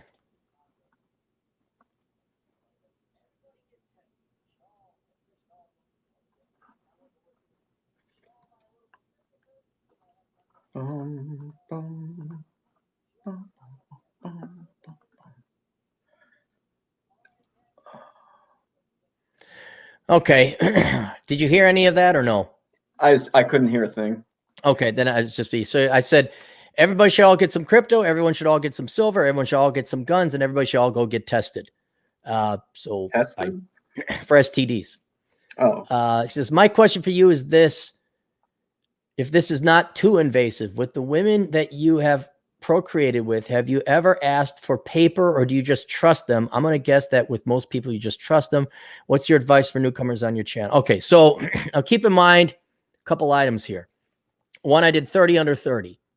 All right. And in studying for how not to become a millennial, namely the STD chapter, by the way, all you boys and girls get this and read it because Cappy ain't going to be doing asshole consulting for 2 weeks. It is not. Why do older people have STDs at a higher rate than younger people? You know, I can't think of an answer. Are they just more reckless? No, they've lived longer and have had more sexual partners. It's not anything saucy. It's logic. It's common sense. Now, if younger generations were to like start freaking out and having a ton of sex, that would change things. But boomers have the most overall STDs, the most cases that it cured or not, because they've been alive the longest. You know, they've had the highest number of sexual partners because they've been alive the longest. And so what you will find is the younger you are, the less chances, because the disease has not spread across your generation that quickly. As you get older, it does, to the point that 1 in every 2 people are going to have an STD in their lives. Now, what does that mean? Well, that's a misleading statistic because they're including HPV, which practically half the women of the population have, because it's dormant, and it's not something like herpes. It comes, I believe, with an increased risk of cervical cancer. You should have it looked at, but this is not like someone gave you the herp, or somebody gave you gonorrhea, or certainly not somebody that gave you AIDS. So as you get older, it's more imperative upon you to check. Now, when I was younger, I was basically almost celibate until I wasn't, and then I was a whore because all of a sudden I figured it out, and I became an asshole, treated girls like crap, became a ballroom dance instructor, became aggressive, But yes, if I was sleeping with a girl, you're damn right I wrapped it up. Chad, why did I wrap it up? Was it STDs or something else? I'm going to say it was STDs, because was this before or after you got the vasectomy? This was before I got the vasectomy. Then there are multiple reasons why you were wrapping it up. Forget STDs. The worst thing is having a kid you can't afford with a woman who is irresponsible. All right. Yeah. Whether she says she's on the pill, it doesn't matter. That was the number one reason I wrapped it up. Okay. I did not want to get a girl pregnant. Then there were other instances where, yes, if I was sleeping with a gal regularly, it was to not get the gal pregnant, because you'd be shocked how many girls are not on birth control. But a very close second was I also didn't want to get an STD. I won't lie, I didn't worry that much about it. However, if I was to start getting serious with a girl, then I'd say we are both getting tested, because I don't know about you, I don't want scratchy balls. Right? Yeah. I don't want a gift that keeps on giving and never goes away, even though she does. Right? And so I know it, if it feels fine, find a gal, even if it's a fuck buddy. Hey, when I all right, fine. If you're dating other guys, you got to let me know, because it's serious shit, man. It's serious shit. So now even then I look back, because yes, there are a couple times I wasn't expecting sex. All of a sudden opportunity hit, didn't have a condom, like, which is dumb. All right. But I was also had the benefit of being younger. If I were to start playing the field now, holy fucking shit. If you look at STD rates, yes, 1 in every 5, I think it's 20% of the people have the herpes virus, not the lip one, the one down there. The bad one. But thankfully, if I recall correctly, a lot of people are asymptomatic, right? Yeah. But we're not even talking about gonorrhea, syphilis, chlamydia, all this other shit, which has had a huge boom as of recent, because people are just not practicing safe sex anymore. Gonorrhea, no. So yes, but yes, wrap it up. And then if you find a gal that you think you're going to have sex somewhat regularly with, you know what? Go down to Planned Parenthood. Yeah. I don't know, whatever the sliding scale is, $20, get an STD, bring the girl in there too. You both get tested. You say, boom, then you can have all the hot, wild, greasy monkey sex you want. But yeah, I would not risk it at all. And the main reason is kids.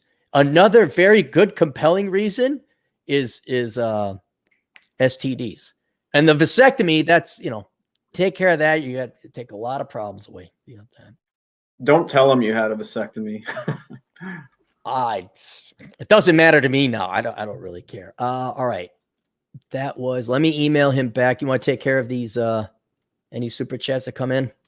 Yeah, there's just one here. It's Alex Whisky for $2. He asks, ever visit the west suburbs of Chicago? I'm from there. I have. I've gone to West Chicago. I've been to Downers Grove. I've been to Naperville. There are some seedy areas in West Chicago. So hopefully you're not from there. Wheaton's not too bad, and I've been there too. Tell me in the chat where you're from. I'm curious.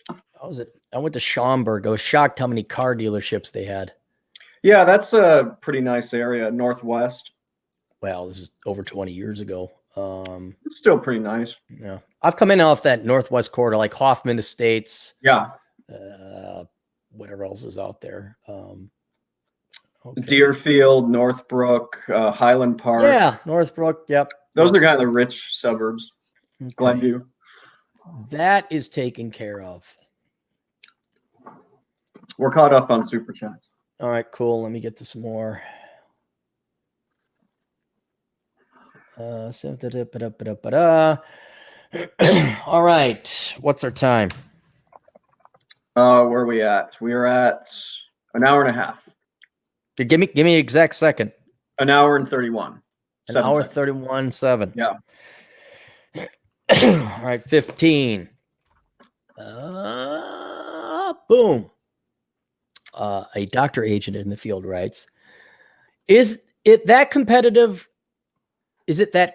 STEM jobs pay more, or is it a combination of a limited supply of those people and B, a willingness of those people to leave for better paying opportunities? Let me read this again.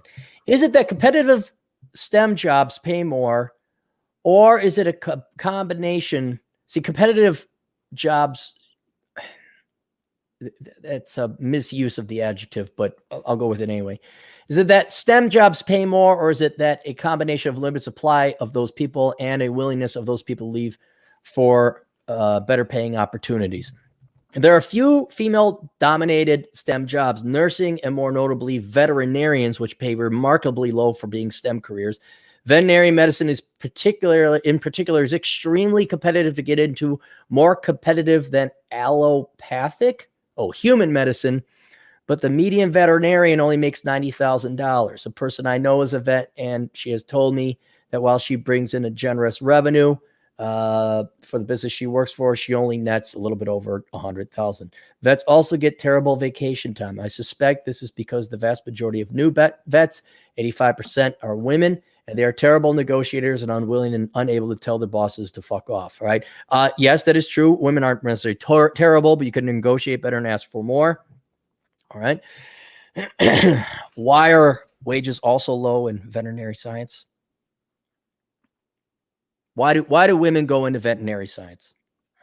Because they love the cute animals. And then it's flooded. And then they don't make that much because it's way too. And is it hard to become a vet? It's very hard to become a vet. Very hard. They make a lot of money. I got a couple of vets as clients. He says she only makes a little bit over 100. My point is, if you're going to go into that, why don't you go and become a doctor or a dentist or something? I'm just saying, because in the end, you could just shoot a horse. You can't just shoot a human. Yeah, they do well. Okay. Thoughts. So he wants to know, is it that STEM jobs pay more, or is it a combination? Okay. It's basically, this is simple than that. Supply and demand. Okay.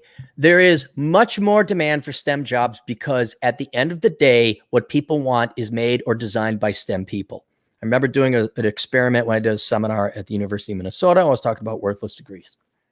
I said, I want everyone in the room to list what you want or what you're most likely going to buy, your next major purchase, what it's going to be. And everyone wrote them down. And then I said, okay, I want everyone to list their degrees. And I said, okay, do you notice how these things don't match up? You all are going to go buy gas, a flat panel screen TV, this or that, whatever, food, and you're all majoring in crap that don't make the stuff you want. Okay. So everything from agricultural science and food to mechanical engineering that makes the tractors that get the food to oil that, it all increases demand for STEM jobs. Okay. And so demand for STEM is very high and it's very profitable because if you can make it, people will pay for it. Then you also hit on it, the limited supply of those people. And we're going to talk about whether they leave for better paying opportunities. The limited supply. Why are there so few people in STEM, Chad? Because they don't want to do the work. It's hard. It's hard. Yeah. I want to do math. It's hard. So now you, yeah. I was just curious. Like I don't think accounting counts as STEM, does it? Because it's not really math intensive. I consider it STEM-ish. I use it as a STEM as a catch-all to like, do I got a job at the end of this? Yeah. You. But in general, there's a limited supply of people who are willing to learn programming or learning how to patch up a heart, horse or human, or willing to do chemical engineering like Atham, or willing to whatever. And so when you have high demand for labor, but limited supply of labor, you have the perfect economic storm for high wages because you got to pay these people a lot and then you got to poach them from other people. And then also you say the competitive, is it willingness of those people to leave for better paying opportunities? Yes, but to a lesser extent. This is the cart before the horse. There's so much demand and so limited supply of these people. You now almost have effectively negative interest rates. And now people are constantly being poached and drafted by recruiters and headhunters and things like that. I would say your average STEM person is a little bit more loyal and stable and wouldn't necessarily job hop as much. But yeah, you plop another 25 grand in front of some kid who's worked a year at, John Deere, and you offer him a little bit better pay. Yeah, that'll make a move. So because the STEM professionals are more mature, I don't think the turnover rates are as bad. But you better pay them because they'll go elsewhere. They will go elsewhere. And then you talk about women, female-dominated STEM, like nursing and veterinary science. I guess those are exceptions to the rules, but nursing is kind of the same way. They got to import some nurses from, I think it was South Korea they're importing nurses from because we didn't gender, because nursing's hard. Nursing's pretty hard. Nursing is hard. Yeah, I respect nurses. Yeah, I respect nurses. I'm losing my respect for CNAs that take their 2-week course or whatever it is, and then, but like a real nurse and certainly nurse practitioners or specialists. Oh yeah, absolutely. But so taking exception of that outside of nursing and veterinary science, but nurses can get poached too. There could be a tight labor market for nursing. Veterinary, I think that's such an oddball career because they're pretty much all self-employed folk. Am I correct? Yeah. Yes, I don't know how much analysis we can pull from that, but I do believe male or female, if you're willing to put in the work and get the skills that nobody else is, and there's high demand for it, yes. But yeah, I don't know. But that's why STEM jobs are quote competitive. There's so much demand and such limited supply. He should know he's also in a highly sought after field where there's limited supply and high demand. Super chats. Yeah, there's one from Dre. I really got to answer. It's for $5. Do you see it? Hang on. Let me respond to him. Let me get to it. All right. Let me answer this guy. This is sloppy, I know, but I need to do it.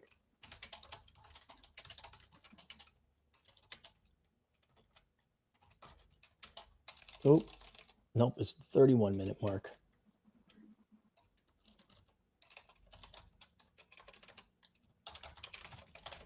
Just kills me that guy is popular. Who? You'll see. This is the next super chat we're doing. Okay. All right. Let me pull up Dre's chat. His donation. Oh, this one.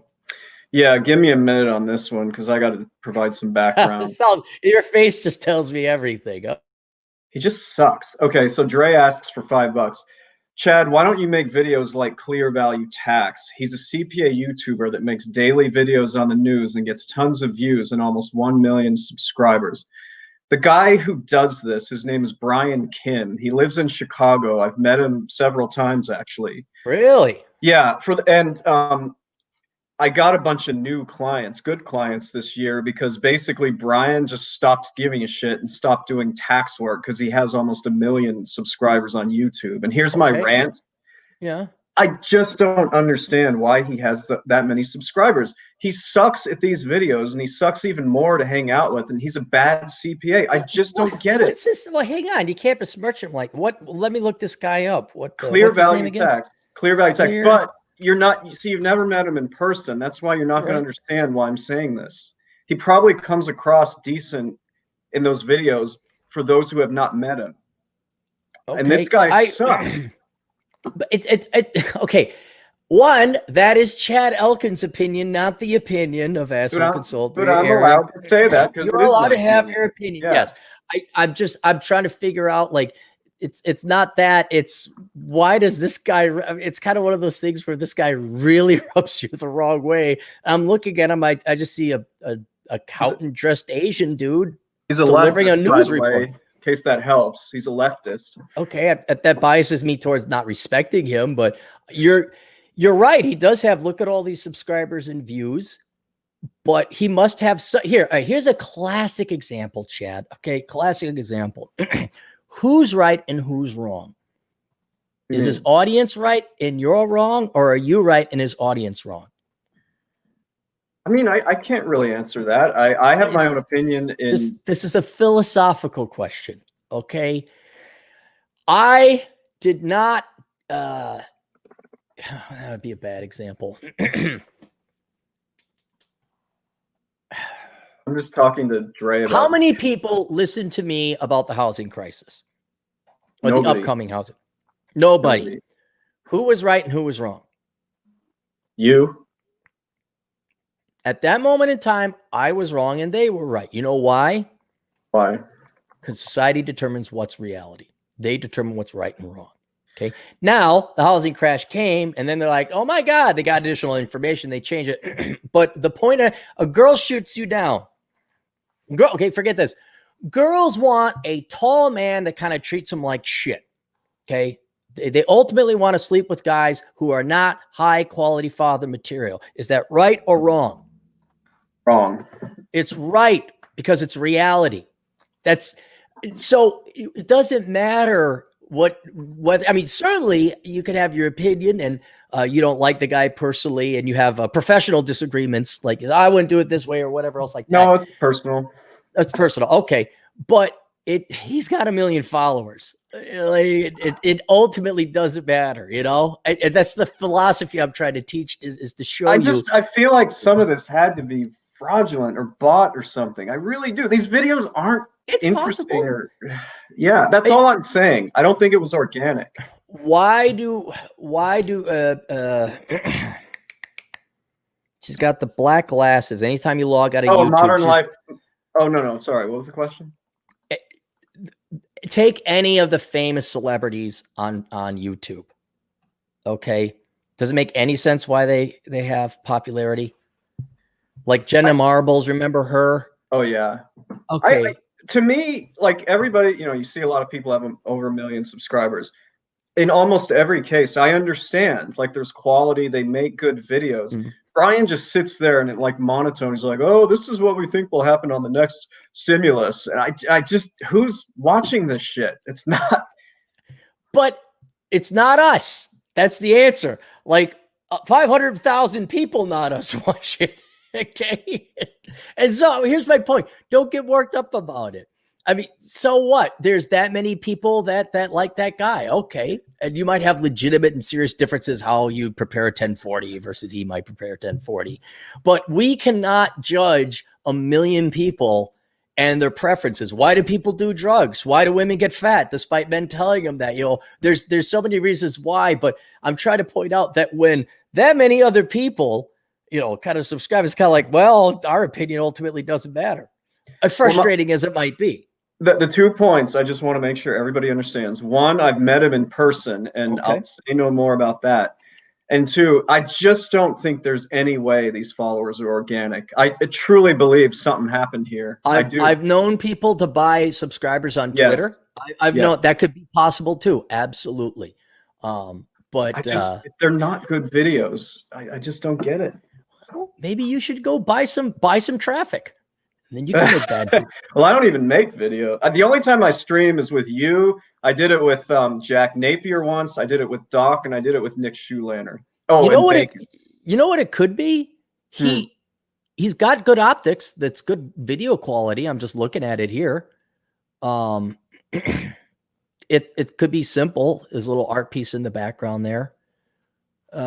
It's really, Chad, it could be something. Remember when everyone gave me guff because I had my 1080 or 720 DPI crap camcorder I used to do it on? Then I spent the $100 and got this webcam. Remember everyone was complaining about my video quality?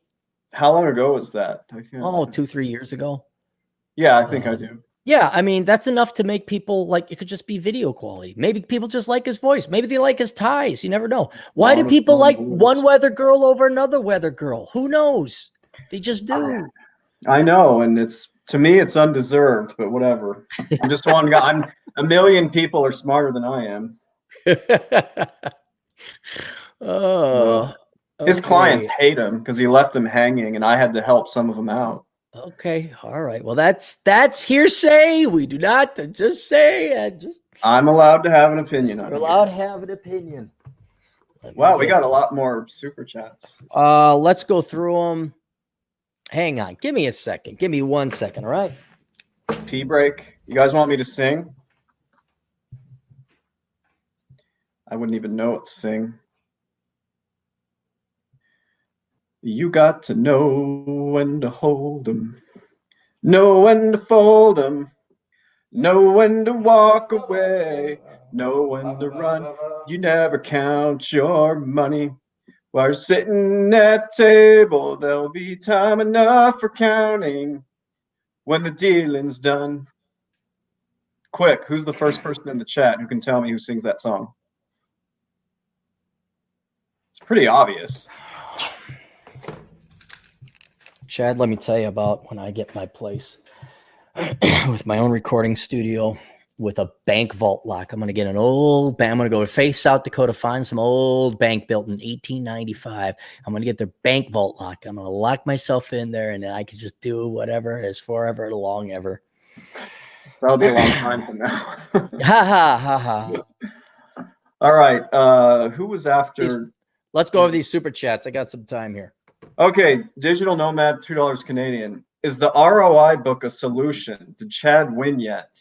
Book. The ROI book is not a solution in the definitive sense, except it is a solution in that there is no solution. Some problems have no solution. And so the only way to have a solution to problems that have no solution is to come to the conclusion they have no solution. For example, let's say I get terminal cancer. There is no solution. And the worst thing you do is trying to fret and try and find a way or a solution when there is none. Now you're wasting whatever precious moments in life that you have. The ROI analyzing the ROI on the pursuit of women, when I publish it, is going to give men a very clear mathematical picture as to just how impossible it is to find a traditional quality woman today in Western civilization.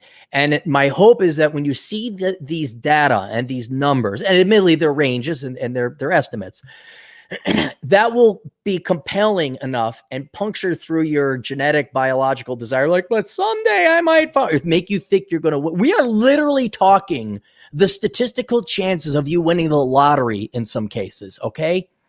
And you don't pin your entire life's choices on you winning the lottery at some time. And so when I break this down, I think it's going to provide a lot of freedom for men to say, like, whoa, not only is this a waste of time, the chances are very, very minimal. And then for a lot of other you guys out there who are a little bit older and have tried this, you got to realize, I guarantee this is the one friend consolate. No one wins. No one wins in this, including you ladies, but you wanted it. We're just playing by the rules. this is the biggest consolation prize where it will answer and convince every man in their mind it is not your fault. It was not your fault. And you know me, I'm not one to easily pass along blame and like, oh, it's women that just sucked. I was very, I come up with the virgin towels, like, now you're too lazy to hit the gym. Looking at this data, it's like, nope, you're not insane. When you got stood up all the time, not insane. This is motherfucking real. And here are the numbers to prove it. And so that is the quote solution, the book is. And then did you win? Did you win what? I don't know. That's what I don't understand the question. Did you win at the game of life? I think I'm doing okay. It's not perfect. You're doing great. You're doing better than your average leftist who's being driven crazy because a guy might get elected into the presidency again. And what? Spend more money? I'm trying to figure out effectively, what did Trump do? Did he just say things that were stupid, which he did, but he just blew away the federal budget. He didn't build no wall. He let you all riot and burn your neighbor's house. I'm trying to figure out show me on the doll where the Trump orange man bad hurt you. Show me on the doll where he hurt you. They just don't like the way he says things. They don't like him because of their feelings. It's not anything factual. All right. All the Trump bucks came in, right? All the welfare checks. Y'all love the welfare, or is it that it came from Trump? It's bad. I mean, how picky are you going to get? And as Brian Kim would say, we're waiting for that second stimulus any second now. Juan for $2. I'd be retired if I didn't have kids. How old is Juan? Juan's 27. Really? Mm-hmm. He went through hell, man. He's got hustle. He works on a lot of things. Yeah. And what's really cool is he'll take his kids hiking now. He's discovered that if you get outside of the city, there's some really nice parks in California. And so he's been and the kids love it. They're like, can we go hiking there again? He's like, yeah, it's almost, now hang on. It's almost like he's being a dad, as if dad was a verb, like it indicated some responsibility or investment on your part, but it's kind of a weird foreign concept. He's experimenting with this new being a dad thing. He needs to get out of California, but he knows that. Yeah, well. He's probably stuck because of the kids. Yeah. So Busako, man, €5.49. Cappy, would you recommend Decent Customer of yours to your baby-faced Asian client from earlier this week? What? Wait, would you recommend Decent Customers of yours to your baby-faced Asian client from earlier this week? Were you chatting with an Asian guy earlier this week? So I'm trying to figure out. I talked to Troy Francis. My baby-faced Asian client. Like, did I have a sponsor? If there's sponsors, I recommend them. Yeah, but I'm confused. Would you recommend Decent Customers to your baby-faced Asian client? I didn't run ads for anyone. Did you do a request for somebody about dating? Yeah, but this isn't remembering. It's not. Look, okay, I'll tell you this. I don't care what you look like. It's going to be the same advice. You know, it's universal. Yeah, Busako, man, give me more. What was the product? What was the website? That would help me figure I'll keep checking the chat for that. So the next one I have is who's this guy? Look at this. Bacon. So Bacon, the goddamn bacon.com. He just woke up and he joins us. He says 556 depends on, and this is a great point. It depends on the type of nurse. Some really do put in the work, but the ones that tell you they're important while making TikTok videos, winning, no. Did you see that throughout like April and May when the virus was, everyone was hysterical about it? Those damn nurses were making stupid TikTok videos and looking dumb. That is what delved me into the different strata or the caste system of the nursing world. And I kind of knew it working security at a lot of hospitals a lot of time where like, because I thought nurses were all like at least bachelor's degree, and that turns out not to be the case. And there'd be some catty, whiny, dumb, and I'm like, I'd really, geez, they're a nurse, like they gotta go through a lot of schooling. I thought and I realized I was dealing with the CNA world and stuff like that. But yes, those were the CNAs, the low-ranked nurses. I'm sure with tattoos or whatever else, but I do not think nurse practitioners would be engaging in such stuff. I'm never getting TikTok. I don't care how popular it is. What is it? Is it even legal anymore now? Yeah, I know they were talking about that. I think you can still use it, but Trump was maybe trying to get rid of it because it's Chinese. No. All right, Bacon again, 223. Kardashian has more subs than I do. Is she better? See? Yes. That's I know, I'm just kidding. That's the point. You should not let it be angry. Somebody you disagree with has more followers or subscribers than you do. Well, indirectly affects my business. What's next? Dre again. Cappy has achieved Zen. Just do Operation Evil Chad. I would love to do my own version of Operation Evil, but I don't know how I would do that. Well, why would you? Like Operation, I'm in the world of I'm in the world of selling information or ideas, right? You are compliance. That's your service. You provide compliance services. I sell ideas or thoughts. Okay. And the ideas and thoughts I've previously specialized in has been truth or interest, just something intellectually different, maybe shocking a little bit. But I've found out people will pay a much higher dollar for information that is lies. And so there's an opportunity for me to switch. It's compliance. That's all it is, compliance. 60% of my clients are women. Is what? About 60% of my clients are women. But it doesn't change the nature of your job, is what I'm saying. Your job that's is what I'm saying. Yeah, like I'm not going to screw them over or anything like that. Oh, I see. Yeah, where you're right. Well, men buy lies too. I'm just pointing out I have the option to switch. My skill set of providing information can be equally applied to selling lies as well. Yeah. Whereas yours, I guess you could maybe do consulting, but that would not make you evil. Yeah, I wouldn't want to. No, I'm not going to mess with that. Bacon again. Search the 95%. Explains how most humans act. Okay. Okay, we'll look it up. Judd Grover, $2. All of my plates won't shut up about TikTok. Shake my fucking head. Why do you have those plates? I know you want to have sex, but man, is it worth it? Is it worth it? I had a client. I'm like, just pay for it. Just pay for it, man. Be done and over with. Just pay for it. It's because could you imagine going on a date and listening to a girl talk, and in her mind, she thinks she's being smarter. This is interesting about TikTok videos. Oh, what's your last date you had, Chad? God, been working so much the past couple months. You know what, man? I haven't gone since we went hiking. I haven't had one because I've just been working and not giving a fuck. Okay, cool. All right, let's get to the next asshole consulting video. And I'll catch up with 4. Aaron, please keep me anonymous. Hang on, did he pay? I got another half hour or so. Then I got well, I got to get out in 20. Please keep me anonymous. I would like to request a video on the pros and cons of joining the military and what it's done for me. I've been watching your... Oh, you know what? I can't do this. I need to do a PSA announcement. That has to be separate on it as well. We'll do that separately. Thoughts and qualities, modern popular. That's going to be a standalone one. Girl problems. He didn't respond. Road trip. March 21. All right. This would be simple enough. I can answer this and I won't feel so fucking guilty for not having my work done. 157. Call it 50. All right.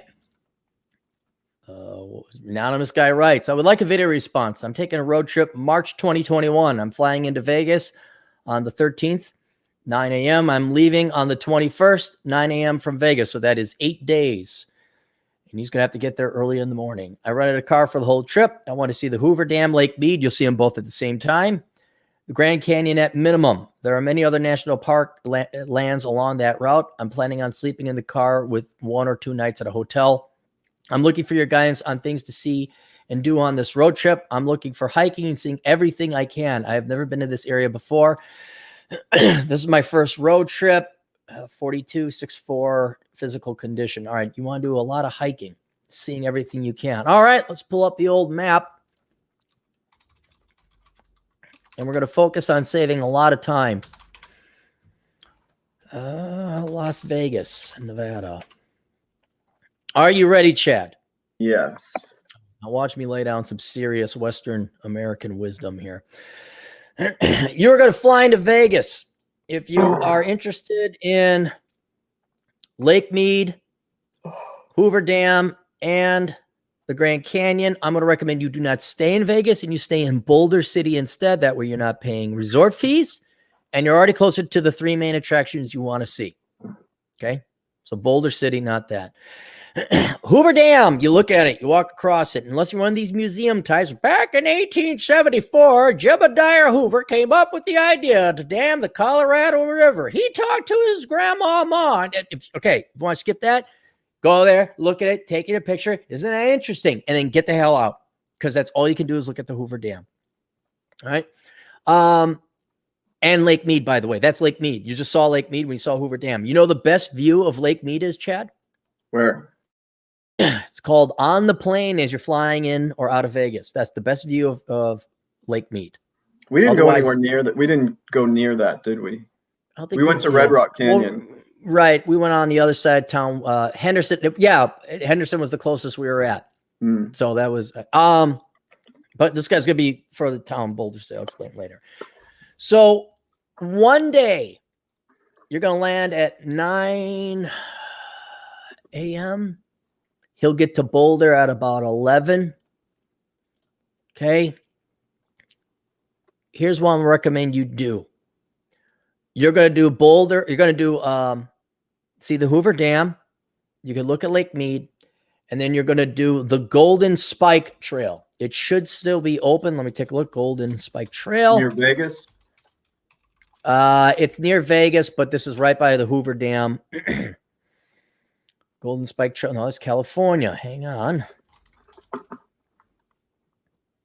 Gold Strike Hot Springs. I'm sorry. The Gold Strike Hot Springs Trail. Gold Strike Trail. You're going to do that. And the reason you're going to do that is because that's by the Hoover Dam. You're set to go. You will be beaten tired by that time. For the rest of that evening or day, I would recommend driving into Vegas to see Vegas if you want to see it. Okay? Do the Strip. Get that out of your system. Lose your money at a casino. And then get your ass back to Boulder and wake up because you got a big day ahead of you that day. So, next day, you are already on the right side of town to then go to the Grand Canyon. And you are going to drive all the way down to Kingman. You are then going to go along Highway 40. I think this trip is 4 hours one way, maybe 5. You're going to go out towards Flagstaff on I-40 eastbound. You'll go north on Highway 64, and you will get to the Grand Canyon. Okay? Now, here's the problem with the Grand Canyon. Really, unless you're going to plan 2 or 3 days there and you're serious about hiking and you're in great shape, you're really just going to want to maybe spend an hour there, look at it, and turn right the fuck around and go back because it doesn't change. It's like the American Vacation. Like, well, it's the Grand Canyon. It's like that. Like, oh, it's the Grand Canyon. So unless you're going to hike it, you're just going to go there, drive there, turn right around and head back. And you'll have seen the Grand Canyon. If you want to hike it, now you're going to have to change the rest of your vacation. And you can do that if you want. But now you're going to have to get a hotel in Flagstaff or someplace nearby, or Williams or something like that. But I would say just go there, look at it, because if you're in all right shape, you don't want to hike the Grand Canyon. It's so far out of the way, either the North Rim or the South Rim. So you turn around, you head back, and then you get to Kingman. However, in Kingman, you are not going to then go north on 93 back towards Vegas. You are going to go to the town of Oatman, and hopefully you can get there. So, like, you are leaving early. Oh, wait a minute. Hang on. Better idea. You're going to leave Boulder City. You're going to go to Oatman first. You can do that by going down Highway 95 and then over through, what's it called? Laughlin. But you are going to go to Oatman and you're going to feed the burros, the donkeys. Okay. Do that in the morning. Go see the burros. Make sure to look up what times they're in town. Then from Oatman, then you're going to go all the way to Williams. Then you go north. Then you go to the Grand Canyon. Then you drive all the way back to Boulder City. So you will have knocked out all 3 things and you will have fed the burros in Oatman, Arizona, which is good. So Boulder City, you sleep at, and you go down to Oatman. I don't care how you get there. Then from Oatman, you go to the Grand Canyon. From the Grand Canyon, you go back. After that, what are we at? Day 2? Mhm. Okay. What I would recommend is you get your ass up to Utah. Yeah. Yep. And I would do Zion National Park. Hell yeah. Now, Chad, me, and Atham did the north side of the park, which is not as pretty as the south side. You want to do the south side. You want to get, you're going to have to plan this in advance. Like, you got to get tickets and things. But you want to take the shuttle, right? Look it up. And then on the shuttle, you have two choices of hikes you can do. I'm going to recommend you do Angel's Landing, but the Temple of Sinarawa, where you just hike up the Virgin River, is also amazing. But you're going to get wet hiking that because you're just hiking through a stream miles upstream. The what's it called? Angel's Landing, though I'd recommend you do that first. You could do this all in a day. So you're going to leave at like 7 a.m. in the morning. Get your shuttle, hike Angel's Landing, get back on the shuttle, go up to this Temple Surinawa, hike a little bit up so you can see what it's like having cliffs go straight up while you're stuck in water. All right. Then you will have done that. And you'll be there and you'll be happy. Now, you're going to have to maybe change hotels at this point in time, staying at either St. George or I'm going to recommend Cedar City. Okay. Where'd we go again with the pastry? Was that was Cedar City. Oh, Cedar City. Cedar City. Yeah. And St. George, you're also going to stop at Alvaro's, get some Mexican food.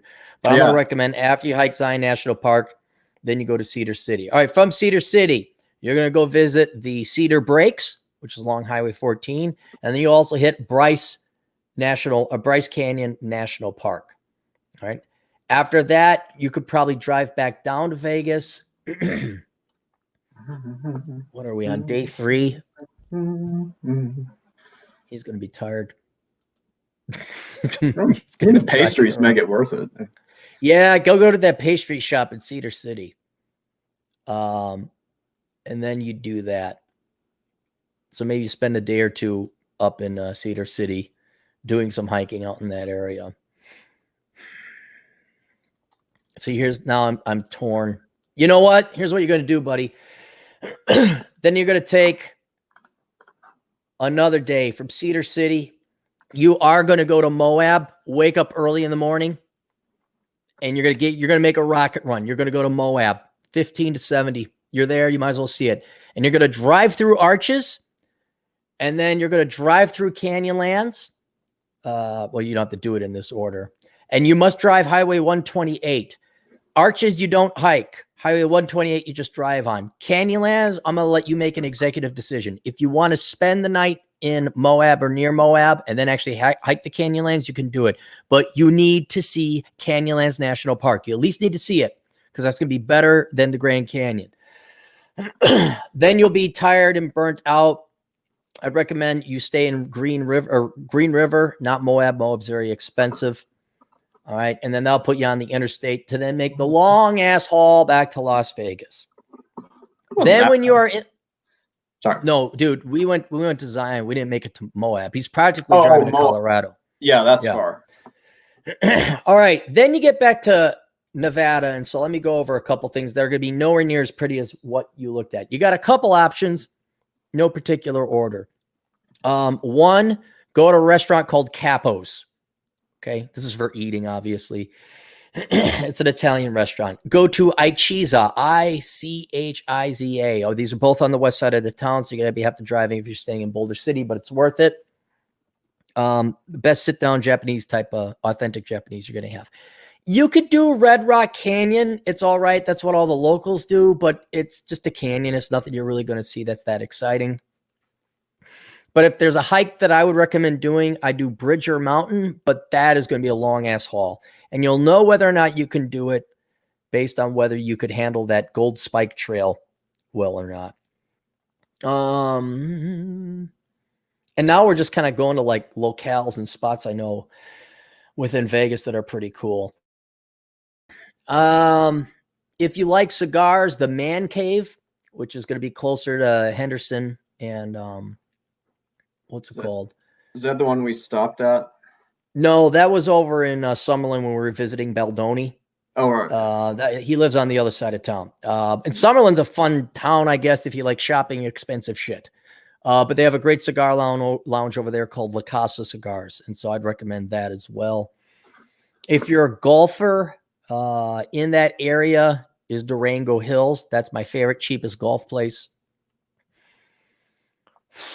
I would stop at the Atomic Bar if you're on the old strip. That's a really good place to check out. And just trying to think of, I'm just looking around here. Oh, damn it. 20-mile-an-hour winds. Oh, sorry, go ahead. Then if it's not too cold, you're going to have to look at the temperature. I drive to Mount Charleston. And you are going to want to look at the temperature because it's about 8,000 feet up, 7,000 feet up. And it's March, so it could be very cold. They have skiing in Nevada, in Las Vegas. It's out in that area. So it's a mountain range you can drive out to. Oh, and you know what else I would do? I'd recommend the Atomic Museum, the Mobster Museum, and the pinball or video game arcade graveyard or whatever they call it. I'd check that out. And the Atomic Museum and the Pinball Arcade Museum are all on the south side, Paradise, kind of by the airport, McCarran International Airport. And that should be more than enough. If you need one other hike, what I would, you know what? Let me give you two other things hiking-wise. You want to hike Black Mountain? That's my favorite hike because it's pretty much close to where the Southern Command is. And you get a great view. So if you're looking for another hike, I would do that one before I do Bridger Mountain and Red Rock Canyon.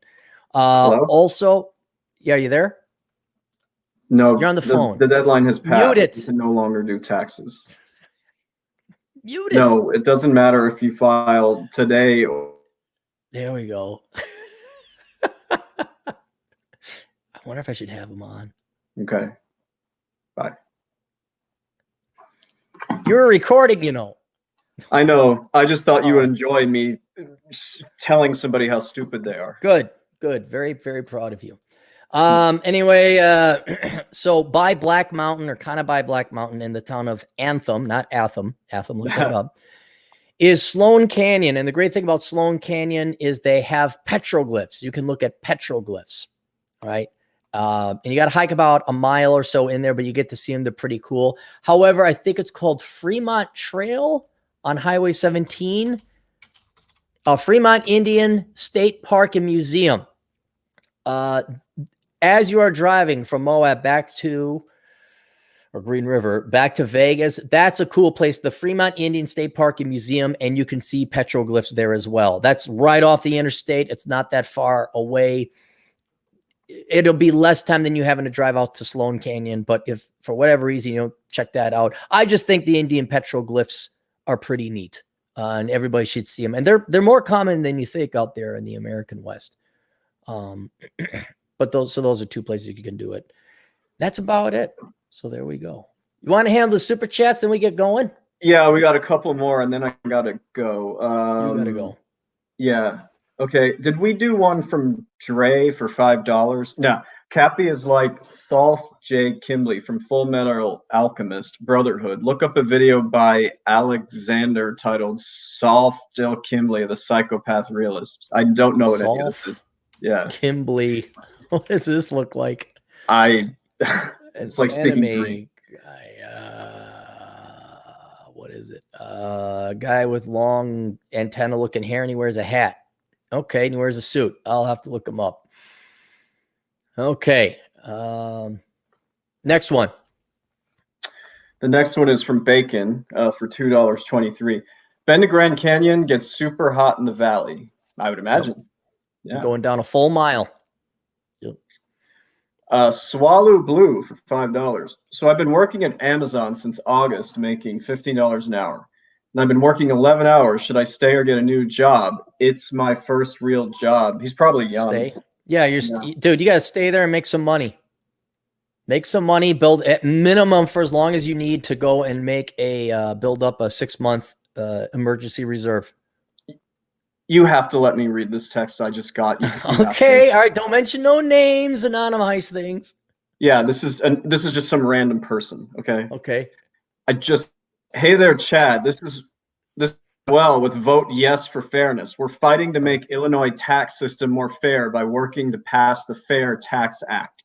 Can we count on you? Tax. Yeah. Just say parasite tax. Yeah. And then at the bottom, it's like, can we count on you to vote yes on the fair tax? What's the best way to say no? That's very insulting. Say fuck off, parasite, and get your own damn job. Yeah, there you go. I'm going to use those words. There you go. Fuck off, parasite. Don't text the Shaw, 2,000 for $2. Check out Turo. You can rent any car you want. I've heard about that. A buddy of mine does that. He's got 2 vehicles he rents out on Turo. Maybe I should. I already rented. You're right. I should have, Shaw. I should have. It didn't dawn on me. I know you can't see. I think that's it. I think we're all caught up. Well, there's one more from Dre for $2. I meant watch that video, Cappy, from last super chat. So he wants you to watch the video that we were talking about. Full Metal Alchemist, brother. Oh, watch the Full Metal Alchemist. Yeah. Okay, hang on. The psychotic. God, not this is what adds up. This is the stuff that adds up. Now I got Alexander Solf Kimbley. All right, I'll find it. Okay, I'll find it. And there's Judd. Chad. Sorry. Chad. You're the official reader of all super chats here. Judd Grover for $2. Come on, celery. Try dating TikTok loving college girls. No. How much? Now go away. See you next week or next month or whatever. I was hoping I'd get a reply to that fuck off parasite response. I think that's computer generated. So, all right, that's it. Everybody, while I'm gone, I will be catching up on the remainder of Asshole Consulting. In the meantime, check out any books. Also, check out that essay, Sanity is the Future of Wealth. And if you know what? Let's do an olive branch. If you know any young ladies that want to find a traditional guy, apparently I'm really good at making money consulting young ladies on this. Send them to Asshole Consulting. And that's it. That's all I got. You're also on vacation, and tell people where to find you, even though you're not taking on any new clients. Well, you can find me at elkincpa.com. Now, listen very carefully. If you haven't done your taxes yet and you want to file them, you are too late. You have to wait until January. You have to wait till late January 21. You're screwed. Okay? There you go. There you go. Asshole accountants. People call me, and I have to tell them that. All right. That's it. Take us out appropriately. Toodles.